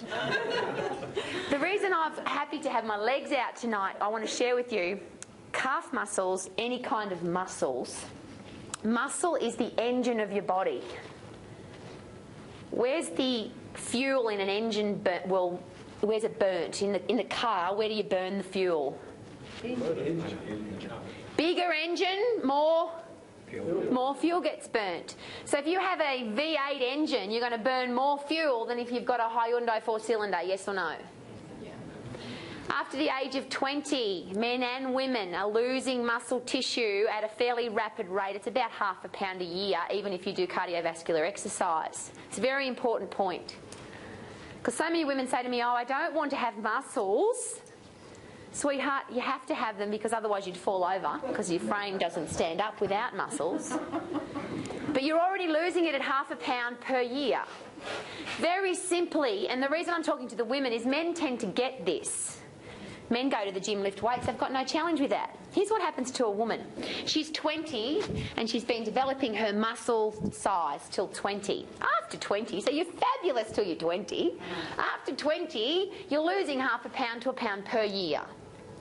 That means you go from a V8 engine or a V12 engine. By the time you're 30, you now got a V6. Engine smaller now, yeah? By the time you're 40, you're down to a 6-cylinder, 4-cylinder lawnmower engine. Push bike. Push bike with no engine. Now, there's a small challenge with that, because let's say this happens. At 20, you are a size 10 and you weigh, let's say, 50 kilos, let's say, roundabout. If you go from 20 to 30 and you still weigh 50 kilos, for a woman, is that a good thing or a bad thing? Good. A woman would think that's a good thing. It's funny that a man answered that question. But if I go from 20 to 30 and I still weigh the same, one would think that's a good thing. But if I have been doing no strength training, meaning I haven't been looking after my muscles, they have been getting smaller, my muscles. But on the scales, I weigh the same. So I'm 2.5 pounds less muscle, but I weigh the same. What does that mean? Oh boy. Now I've got 2.5 pounds of, say it, it's a horrible word, fat. Now the really interesting thing about fat is it's twice as big as muscle. So although I might weigh the same 10 years later, do I look the same? I'm squidgy and I'm soft. Which is great, 30, go to 40. Oh, I still weigh 50 kilos. But now I've lost 5 pounds of muscle. What do I look like? Squashier. It's really easy. You know that time that you spend on your teeth? How long was that? 4 minutes. Invest that in your muscle tissue once a week. And I know if I've come from anywhere, any other fitness background, somebody will be saying to you, you've got to go to the gym 3 times a week or don't bother. Guess what? People don't bother. And you've got to do 27 exercises and you've got to do 3 sets of 10. And if you don't do that, nothing will happen. Well, guess what? People don't go. The people that do go, if you overload joints and muscles, they get hurt, they get injured. And that's another reason why people don't go to the gym. Oh, I went to the gym and I hurt myself. How about this? Spend the same amount of time on your bones and your muscles that you do on your teeth. At 4 minutes a day, 28 minutes a week. Wow. Now, you're not going to have calf muscles like mine, even if you want them. You say, Rowie, I want a program to have calf muscles. Blokes say that to me all the time. What do you do with your calves? I kiss them daily because more muscle means bigger engine, means I can eat more calories, which means I can eat more chocolate. How good's that? And just as a very quick side note, this is to help the men in the room. Ladies, if you've put weight on, do you know? Yes. If you've lost weight, do you know? Yes. Guys, did you hear that? I'll ask again. Ladies, if you've put on weight, do you know? Yes. If you've lost weight, do you know? Yes. So why the hell do you ever ask the poor bloke, do you think I've put on any weight? You already know. Now, where's he going to go with that? The poor guy. He says, no, darling, you look beautiful. And you have put weight on. What do you say now? Liar! I have put weight on. If he says, yes, darling, you have put weight on, you're a little bit chubbier than you were, what happens now? Get outside. This is not nice. This is called, I need some self-esteem propping up, so please can you make me feel good, which is not leaving a profit with the people in your life. Look in the mirror, if you put weight on, what do you say? The truth. Put some weight on. If you haven't put any weight on and you've lost weight, you look fantastic, what do? You look in the mirror and you say, oh, I look hot. And you feed great words into your vocabulary and into your brain, and life is fantastic. So how easy is it? Drink more water till you've got clear wheeze. Eat more fruit and vegetables. Get off your ass. And lift some heavy weights. How heavy? Every time you go to the gym, every time you do some push-ups, every time you lift something, lift a little bit heavier than last time. It's amazing how quickly your body adapts. It's not about sets and reps. Guess what? Muscles can't count. Oh, last time we did 7, we have to do 8 this time. Your muscles don't know. And if you're tired or you've had a big week or you just keep going till you can't do any more, and next time you go to the gym, you lift a little bit heavier. It's that easy. You've got to look after yourself. Now you've got to look after your business. How much more time have I got? Because I'm going to have to start speaking really fast now. Probably 15 minutes. Okay. Just some quick take-home tips for your business. Remember that disease? What's it called? TFI. If I meet you in the supermarket and I say to you, how's your wee? And you say, yellow and stinky, I will know. It's funny because where are you? You remember you said to me tonight, are you the lady that wrote the book about the cow poo? I had a guy tap me on the shoulder in the Chevron Renaissance Coles, probably 2 or 3 years ago, I can't remember now, and he goes, I've got long clear wheeze because of you. Yes. Awesome. TFI. Some of you tonight will go, that stupid woman with the blonde hair, what was she on about? Some people say that to me, they say, you're obnoxiously happy. Yes, I am. And you have to go and live in your life. I can move you along, but you have to live in a life that calls somebody else obnoxiously happy. Isn't that interesting? TFI means you'll go home tonight and you'll drink more water till you've got clear wheeze, you'll eat a few more fruit and vegetables that aren't deep fried, you'll get off the couch, you'll huff and puff, you'll search out some push-ups. Can we do push-ups as human beings? How many? As many as you can. And next time, how many can you do? More. If you did 3 this time, aim for 4 next time. It's pretty simple. This next stuff about your business is really easy stuff. I remember the interview with Marguerite from A Current Affair. And she said to me, Rowie, it's really nice to see a lady in business who's done really well, you know, because it's so unusual. What did you do? I said I took some really simple ideas that came from other people and I implemented them straight away. And if they didn't work, I stopped doing them. And if they did work, I kept doing them. Really easy. Question. When people see you, do they know which business you're from? Really important if you're the owner of the business. What makes you, and I'll give you 2 rules of marketing, and again, this is really simple stuff, and I know that you know it, but what's the challenge if you know it and you don't do it? What are you? Stupid. Say it. Stupid or lazy. So if you know it already, you might sit there and say, I know that already. You have to ask yourself, am I doing that? 2 rules to marketing, very simple. The first number 1 rule to marketing is you have to be unique, different, stand out, memorable. Your business has to be completely different to everybody else's in at least 5 areas. And so many businesses don't get this because they advertise. We have great service, we have friendly staff, we've got beautiful facilities, we've been in business for a long time, blah, blah, blah, blah, blah, blah, blah, blah, blah, boring, boring, boring, boring, and everybody else that's in the same business as they are say exactly the same thing, which means you have to compete on price. Because as you know, we don't go to the yellow pages anymore, we go to Google. With the top 3, they're usually where we're going, some people go to 5. If you're not the least expensive or the most expensive, you just mix in with the crowd. And there's a big crowd there. Who wants to compete on price in your business? Hands up. If you are so unique and different from everybody else that there is no comparison, then that's easy. You just have to be completely different to everybody else. So what are the 5 things that make you stand out, unique, different, memorable? Now, how about this?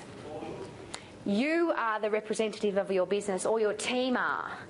So what is the thing that makes your business stand out from everybody else? And I'll just use an example. I'm in the fitness industry and every single one of my team players wears a suit. Now our students wear a suit and that makes them really stand out because you're going to do a fitness course and you wear a suit. Yeah, because I want Dr. Deed from Diabetes Australia to take my fitness professionals seriously. And nobody takes anybody wearing a crop top with their tattoos hanging out and their ass cheeks hanging out seriously. Do you know what the quote was from the head cardiologist at the Mater Hospital? I was doing a conference, presenting at a medical conference, and he said, oh, I love it that your industry dressed like strippers. He was spot on. But as head cardiologist at the Mater Hospital, do you think he's referring people to my industry? He thinks we dress like strippers.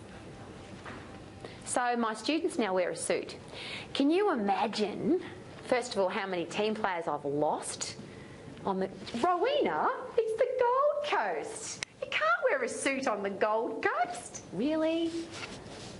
Tiger Woods plays golf in Florida In the middle, he's wearing long corporate pants, shiny shoes and a polo shirt to play a sport. Michael Jordan, 5 years in a row, the best dressed man in the world. Used to wear a suit to the game, get changed into his shorts and t-shirt, and then wear a suit home from the game. The reason I'm sharing this with you is on the Gold Coast we are, and whether you like it or not, because I travel to Melbourne, Sydney, Auckland regularly, businesses on the Gold Coast aren't taken seriously. You know, they're the Gold Coast businesses. Because we have a casual attitude. What are you doing physically, presentation-wise, to stand out from the crowd? This is a tough call. We have a look around tonight. Where are you from? You have to stand out. People have to know where you're from. I've had this haircut now since I was 12. My hairdresser would love me to have something different, I'm sure. But I'm now known around the world for that crazy woman with the short blonde hair. It's called branding. But people think that you've got to spend $1 billion on branding. Every single day of your life, you go to another business, to another place, meet different people, go to school, go to the takeaway food shop, and you are representative of your business. The 5 words that you wrote down to describe who you are should be the 5 words that people would recognise your business as. If you want to have a sexy business, you start with the sexy undies, but now you've got to act sexy when you go out. If you're putting makeup on as a woman because you want to put on a great, presentation to the world, my question is this: how are you dressing at home? I remember the first time I woke up at Kerry's house on the Gold Coast, and I got up, had a shower, and put makeup on. He said, "You don't have to do that for me." I said, "Mate, it's not for you." See, one of my words to describe me as a person is stylish, which means every part of my life I say, would a stylish person do that? Would a disciplined person do that? Would a positive person do that? Those 5 words I've given you could be the anchor, I believe should be the anchor, to who you are and should be your business. Because if those 5 words, if people know you as those 5 words, then you can build from the strongest foundation. If the word is professional, then punctuality has to become a must. If the word is professional, then clothing has to become a must. Every part of your business has to live up to those 5 words. If your word is funny and sexy, you can't be a grumpy old poo when you're about. You have to be a happy person all the time. If I take your 8x10 photograph to the car park attendant or the checkout lady or your garbage man or the next door neighbour, and I say, "What do you think about this person?" They go, "Oh, we hate it when he comes in here. He's always grumpy." Now your marketing piece shows up with your photograph on it. "Oh, that's the grumpy guy that comes here and puts poo on everybody when he's here." The reason I know this very harsh experience, maybe I do wish it happens to you. I always say I wish this doesn't happen to you, but maybe I do. I've come out of Coles at Chevron Renaissance. A lady's handed me my business card. This is a very unusual experience. Someone's come up to me and handed me my business card. Some of you have seen my card. It's got my photograph on it quite loudly. There's a reason for that, because people don't remember your name or the name of your business, but they do remember your face. That's just called common sense. People don't remember the name of your business and they don't remember your name. How many times has that happened to you 6 months later? "Oh, what's your name, what's your name, what's your name?" But you remember the face, don't you? So she hands me my business card. She said, "I've heard about you." This is a really confronting situation. She said, "My son did your program. He kept coming home from your college telling us at home around our happy little table, how happy and positive it was at the college and how we wished everybody was more like that. And we were sick and tired of hearing about your positive, happy little college." So she said, "When I saw you today, I have your business card." I said, "I remember your face. I took it out and I watched you go around the supermarket." She said, "You talked to the guy that was packing the fruit. You talked to the guy that was packing the shelves. You smiled at people going up and down the aisle, and you made conversation, loud conversation." I was telling jokes that day to the lady at the checkout. Just quickly, there's 2 snowmen having a chat. And one says, as they do, and one says to the other one, "I smell carrot." It's my little joke for today. Tell that at the supermarket. And you will leave a what kind of impression? Memorable, unique and different. When you go to the checkout in Coles and somebody says, how are you? Because they don't want to, by the way. I watched it at Coles out at Nerang only yesterday afternoon on my way home from Green Bay RSL. I stopped in there and the checkout lady said, hello, how are you? And the lady that was in front of me did not say a word. So the checkout lady said, hi, how are you? And the lady didn't say a word. She didn't say it nicely. She said, hello, how are you? And the lady didn't say anything. When she left, she said, goodbye, have a nice day. And the lady didn't say anything. I said, sweetie, how many times a day do you have people who you say, how are you, and have a nice day, and they don't say anything? And she said, all the time. So I said, tell me about you. Just as a quick communication take note, that is the ultimate conversation starter in the world. Tell me about you. You know what some people say? Oh, what do you want to know? This is what I love to say. What's important to you? Tell me what's important to you. Do you reckon you could learn a lot about somebody in a short period of time? I found out that this little girl, what's important to her, this is yesterday in the supermarket, what's important to her is her relationship between her mother and father, which is not going very well at the moment.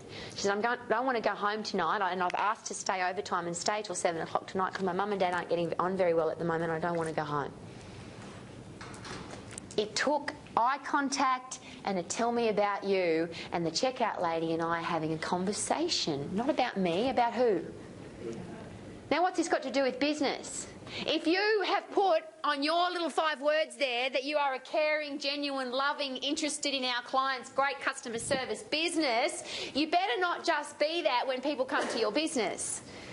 Because maybe somebody will be watching you and they might not have your business card in their handbag, but they will be watching you.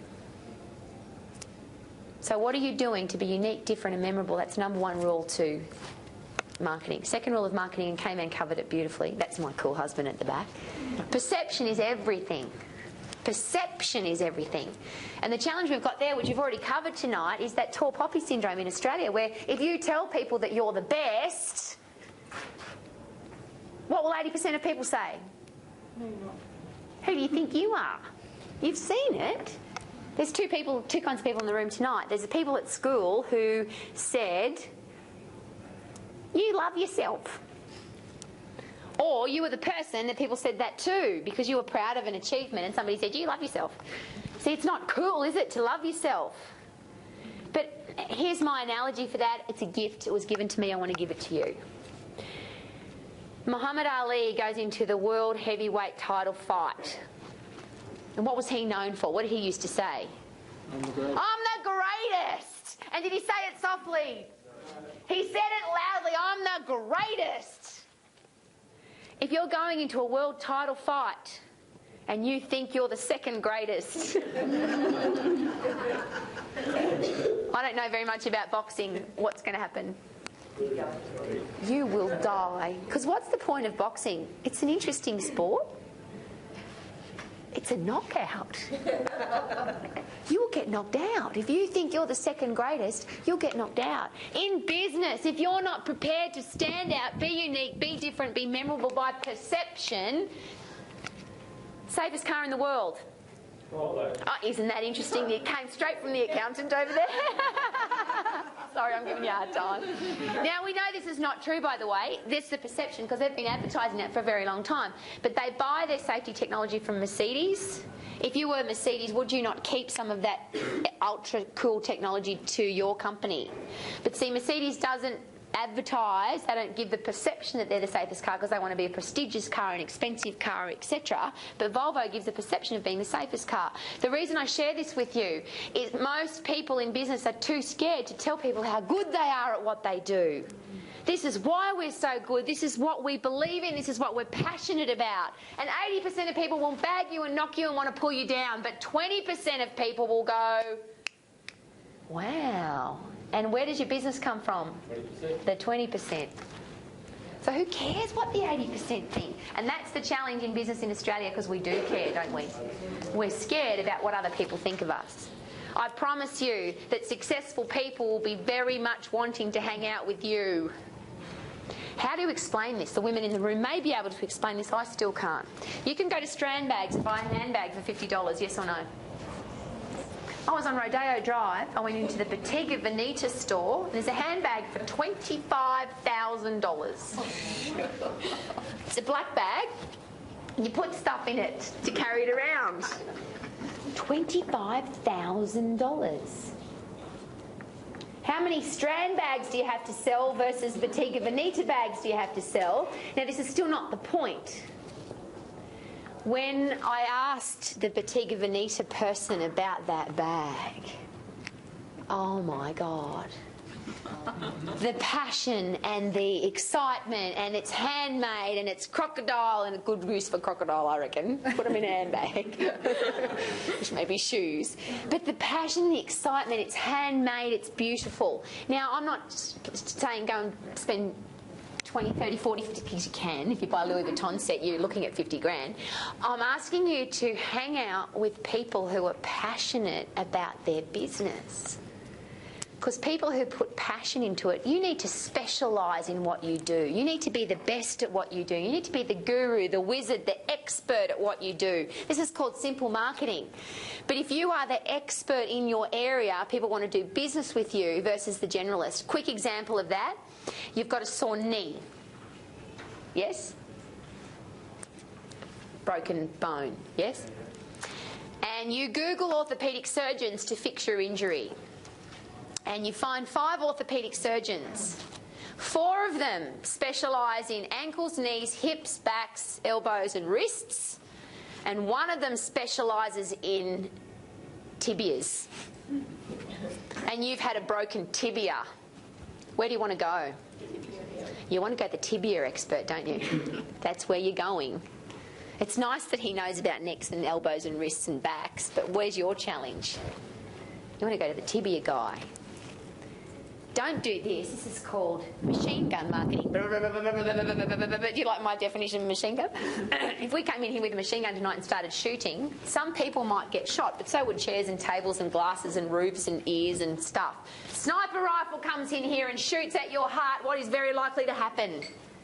Someone will get shot directly in the right place. Find what you're passionate about and focus on it, and then go and get those people. If you, and I share this with personal trainers, but that's my business, so I'll use it as an example. Personal trainers say to me, I want to specialise in fat loss. Fantastic. For who? Women. Great. We've got fat loss and women. What else? Just women, really? Where do women carry most of their fat? Hips, tummies and thighs, yes? So I'm a specialist in hips, tummies and thigh fat. If you're a woman and you're not happy with your hips, tummies and thighs, are you going to the guy that specialises in muscle building, fat loss, nutrition, rehabilitation, children and nutrition, or are you going to the guy that specialises in fat loss for women's hips, tummies and thighs? Easy. Well, you know, who's he more passionate about? What's he more passionate about? Where's his study? Where's his research? Where is his headspace? Where is his focus? Is all on that challenge. So if you've got a generalist business, I spoke to Di Williams from Fernwood just a few weeks ago, and still to this day Fernwood gets a lot of hassle about why would you cut your market in half by just looking after women. It's the biggest chain of health clubs in Australia, that's why.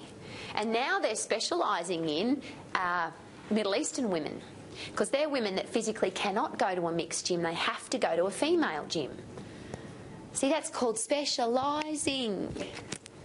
Be unique, different, stand out, be memorable, and then have the perception of being the best. And that's simply by being the guru, being the expert, and specialising in. Which area do you specialise in? And last but not least on that one, which EST do you own? EST, if you're taking notes, write it down. If you own one of those, it's so easy to brand. Biggest, smallest, oldest, youngest, tallest, shortest. How about this one? Ugliest. If you've got a really ugly retail business, I would advertise we have the ugliest shop on the Gold Coast. Would people not come there? Of course they would, because it's unique and different and memorable. It stands out. What's the perception? You're not giving the perception of gold, class and chrome, are you? They're expecting the ugliest shop. Just come look at it. Oh, we're going to visit the ugly shop today. I'm the tallest accountant on the Gold Coast. We've got the smallest business. We've got the only one that specialises in. Own one of those Ests and you've got something to market.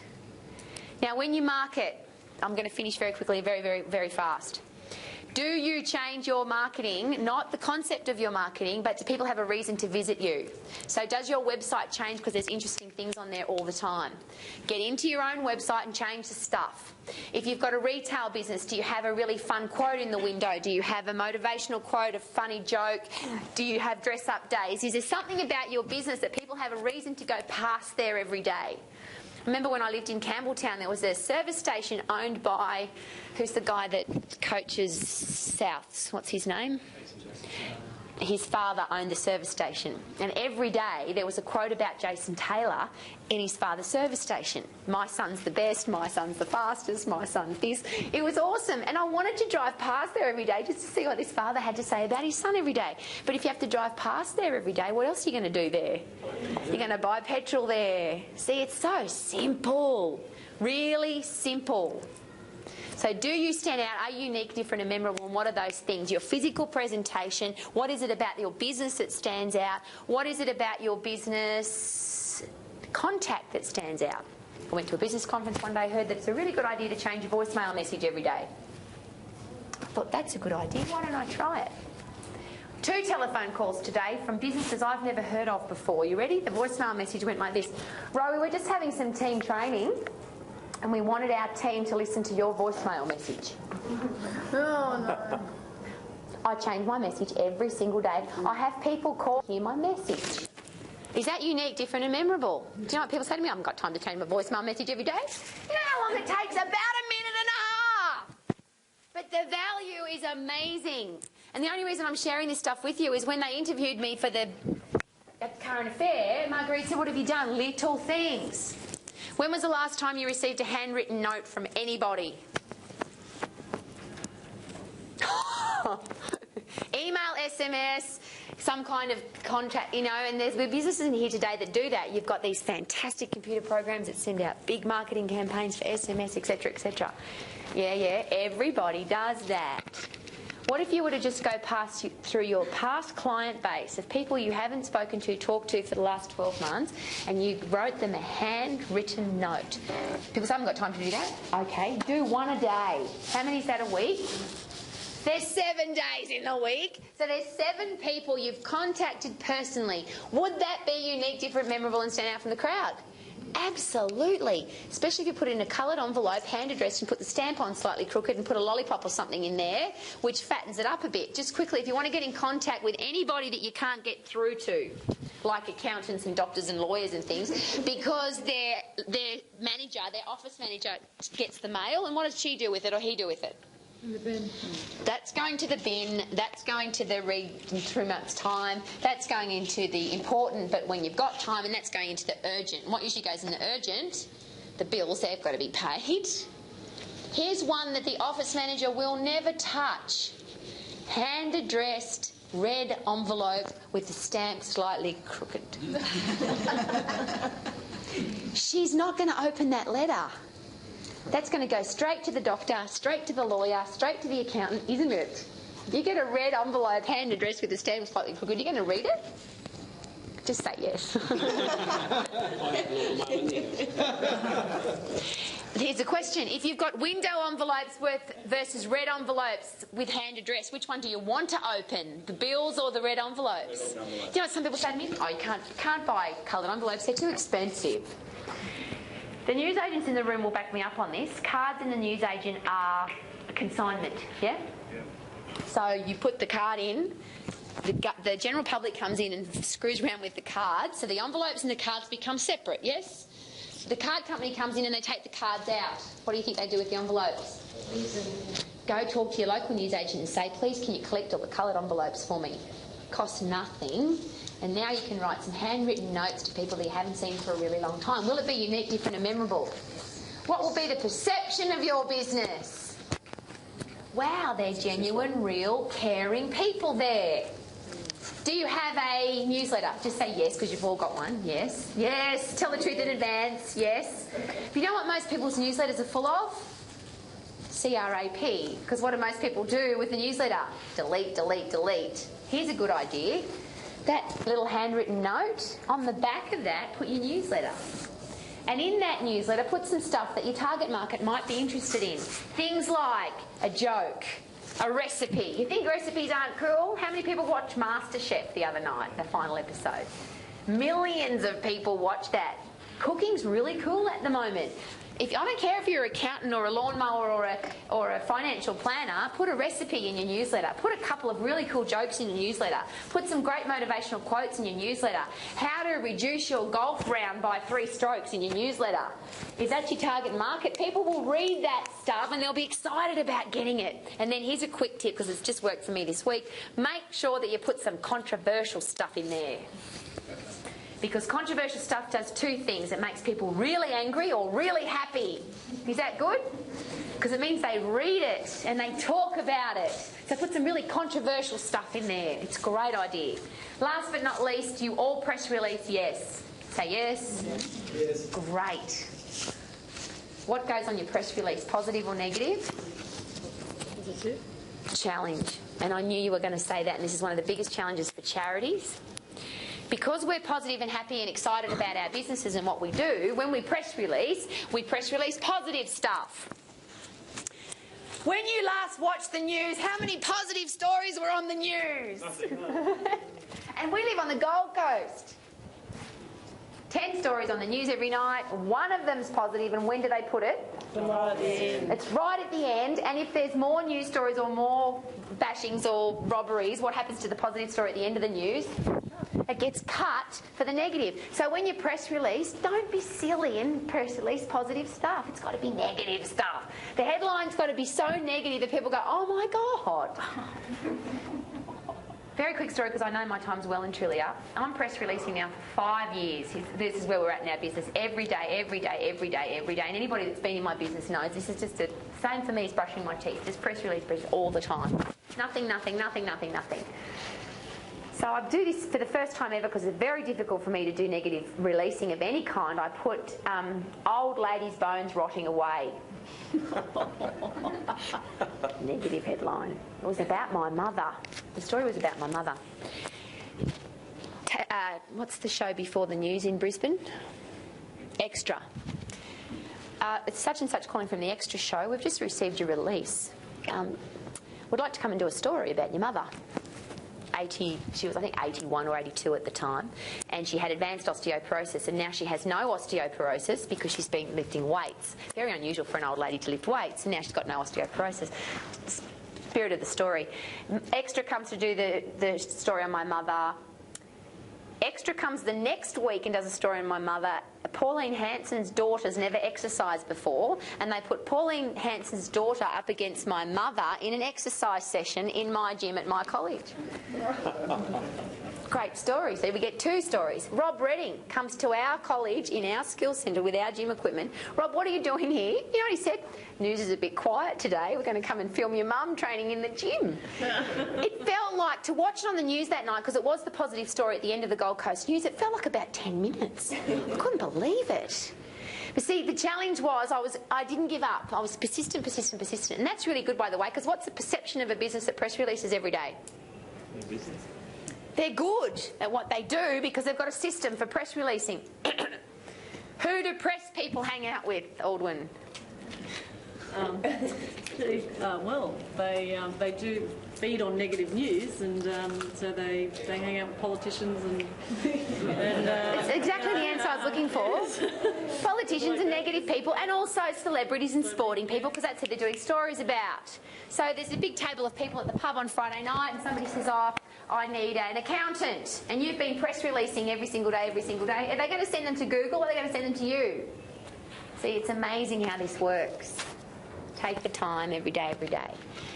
You know, but you could say it won't work. And it won't! Because if you don't do it, it won't work. If you do it, it might not work. That 80% of the time it won't work. But how do you know which 80% unless you have a go? I can't believe how positive, or what an effect putting lollipops in envelopes has been for our business. I cannot explain to you. I have mothers who call me and say, Rowena, you know that I've got 3 children. The envelope came today with 2 lollipops. They don't want my lollipops. They just want the ones from the Happy College.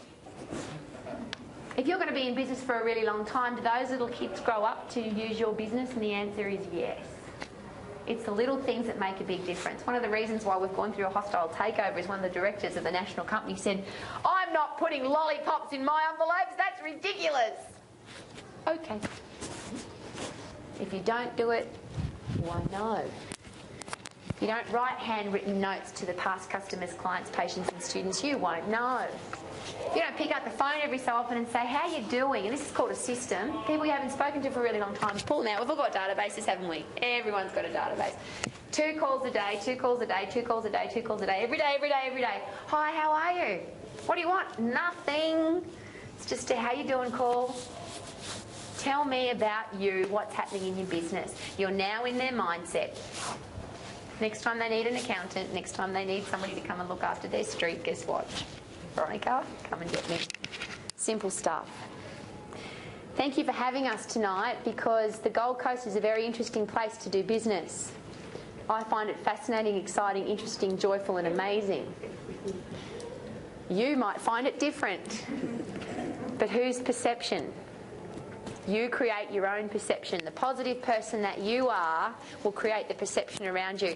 May you be accused of being obnoxiously happy. Thanks.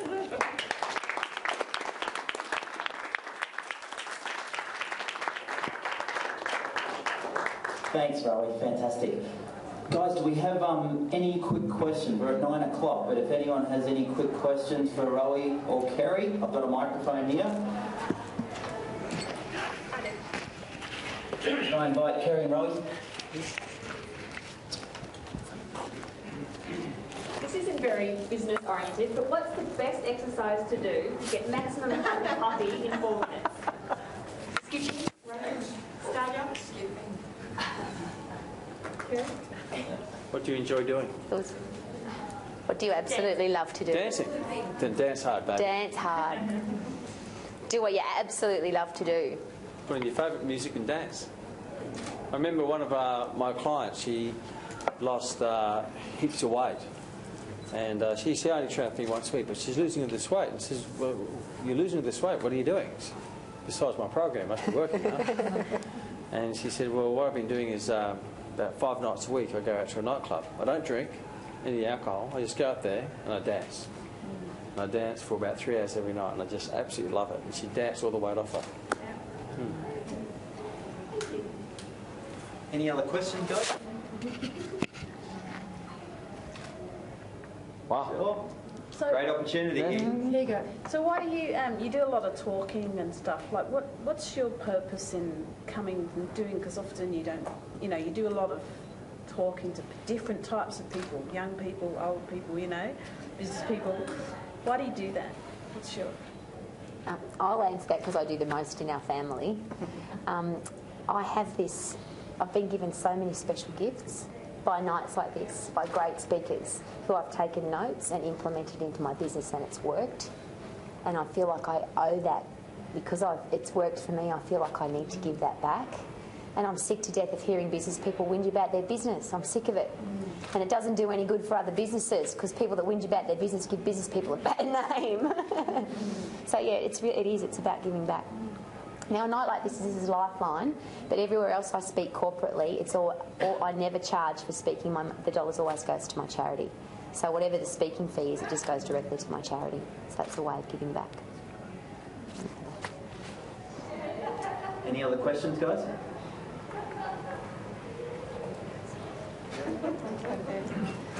The man with the amazing roster system. I'm not sure about asking this question, but what undies are you wearing tonight? I reckon you can guess.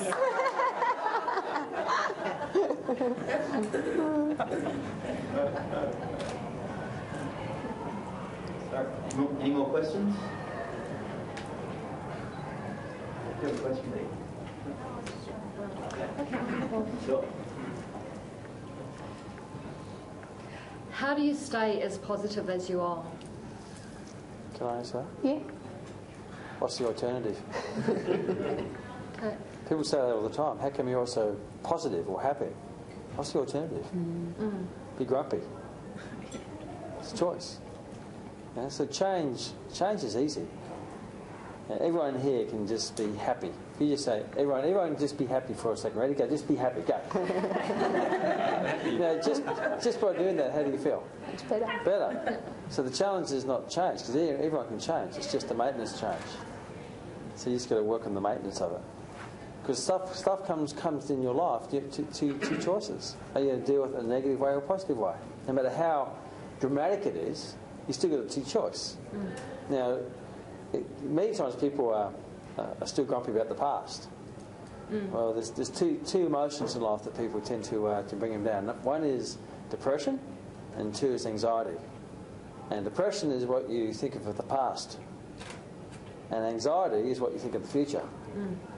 So you can't change the past, but you can just change what you think about the past. You can't change the future anyway, because you don't know what it is.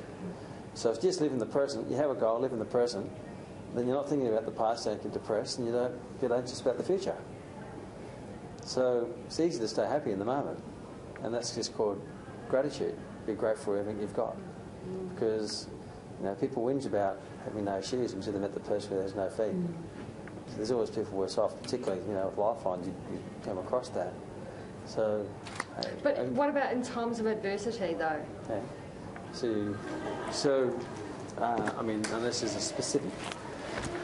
It's going to happen, and sometimes people think shit happens to them. No, shit happens, you just happen to be there. So you can choose, you're not a tree, you can move. If what is there is not really good for you, and if you're stuck with it, then you probably put yourself there anyway, and then you can change how you think about it.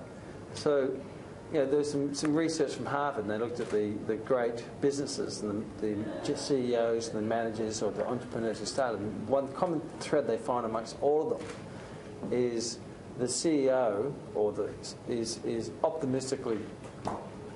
Optimism is the biggest thing, particularly in times like that, because times like now is the times of true character. Your true character now is actually shows. This is the time when it determines who you are. If I had an orange and squeezed an orange, what would come out? Juice. And what type of juice would come out? Orange. Now that's quite amazing. Why does orange juice come out when I squeeze an orange? Because it's an orange. That's what's inside. So if I squeezed the orange and prune juice came out, what would you think? So, what's with the orange? There's something wrong with the orange. Thank you. So what that is now is it's a prune disguised as an orange.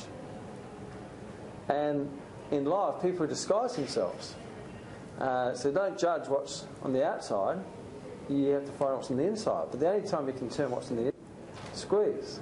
So people in my life, or even my team players, I regularly give them a squeeze. Not physically. But a challenge, just to see what comes out. Because what comes out will determine what's inside. So it's easy to have a happy marriage when everything's happy, happy, happy. But how happy is a marriage when life gets you, and children, and bills, and all these things? What comes out now, rather than making an excuse or pointing blame or pointing fingers at whatever, it's purely all that is just exposing to yourself who you really are. So if you don't like what comes out, then change the seed. Stop trying to paint the fruit. And all you have to do to change the seed is plant new seed. Plant new seed for the future, which is really self-improvement, awareness, becoming a better person. And if you're always in that mindset, you're always positive, because the future's always better. And sometimes if I ask this question, what makes people angry? Well, many times people say it's the traffic, it's the weather, it's this. No, you're just an angry person. Because the weather and the traffic happens to everyone, but not everyone's angry. So if anger's coming out and you don't like that, then start changing the seed. Don't blame the person making you angry, because people don't make you angry, you make you angry. They just being who they are. The economy's just been what it is, and the government just is what it is, and the weather is what it is, but you can't really control that. All you can control is yourself, and what comes out you don't like, then change the seed. So you work on yourself. And if you're always doing that, you're always self-improving, you're always becoming a better person. So you're always having a greater life no matter what the situation. Lovely, thank you. Smart guy, isn't he? Thank you, Cayman. Sure. Who's the person that is inspiring you the most at the moment, why? And what's the book that you're reading at the moment? That's a great question.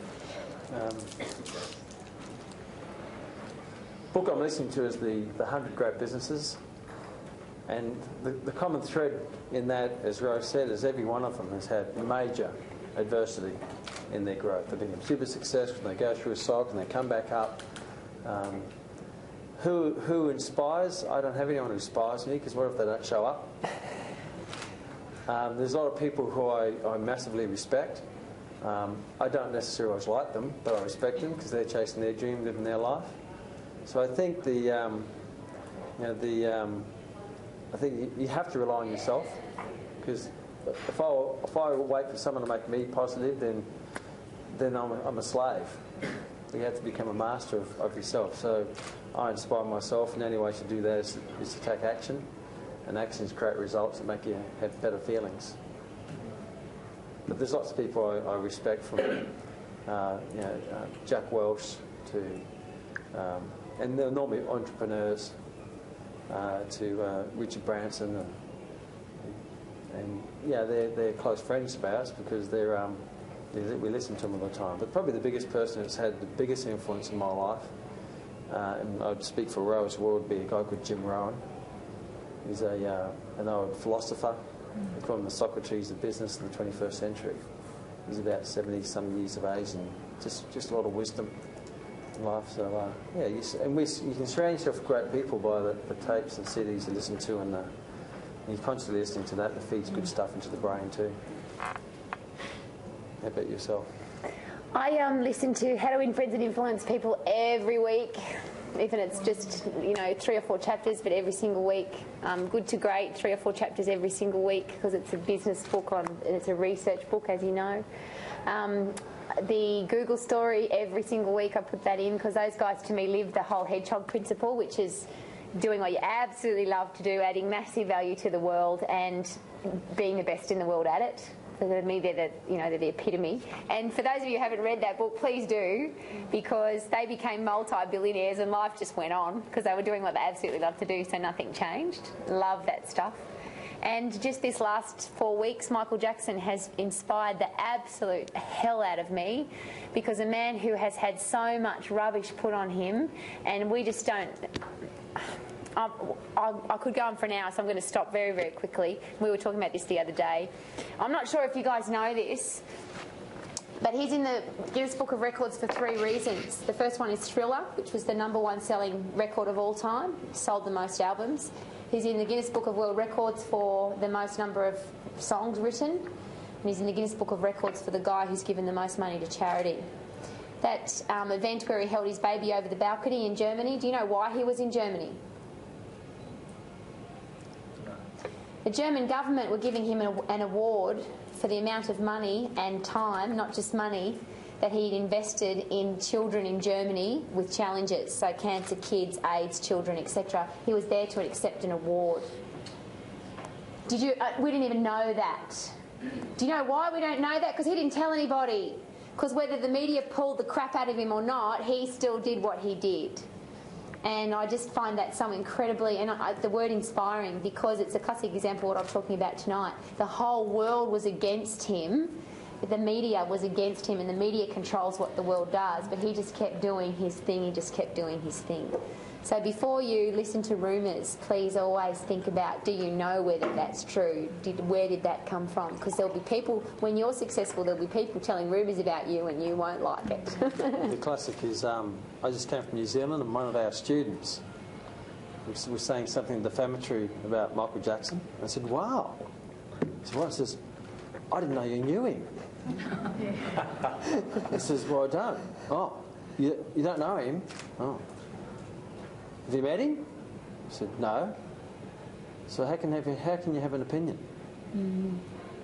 How can you judge someone you never met, and the only information you're getting is the media, which 90% of the time get it wrong? Yeah. They also was broken, he's worth 650 mil. Okay, how off is that? So one thing I learned a long time ago is you don't get what you judge. you don't learn from what you judge. So if you want to always learn, never judge, because judgment puts barriers up between you and what you're judging. It's called prejudice, and that's where prejudice comes from. So never judge what you don't understand. And one thing I do know, I don't understand anything. I don't even understand myself. So how am I supposed to understand other people and other things? So therefore, I don't judge anything. I observe it, and if this behaviour is not congruent with my values, I still don't judge it because I don't know what's going on behind the scenes. I just move out of its way. But if I stand in front of it and I get hurt, then that's my fault, isn't it? If I'm walking home tonight, and which I won't walk, but if I did, and there's a crocodile on the path, what would I do? Make me a handbag. Make myself a handbag. I'd probably walk around it. But if I walked to it and walked over it and it bit me, do I blame the crocodile? No. Do I judge the crocodile? No, because the crocodile is just doing what the crocodile does. So if the crocodile hunter. So don't judge it. Even if it's different to you, don't judge it. Just if it's not congruent with you, then just walk around it and avoid it. Respect it for what it is and what it does. But I wouldn't take it home. I wouldn't pat it. Labrador, I'd pat. Crocodile, I'd go, no. Do I dislike crocodiles? No.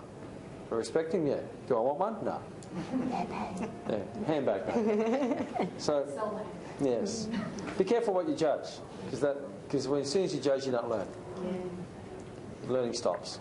Thank you, Danny. Thank you very much. Guys. Let's give a big round of applause.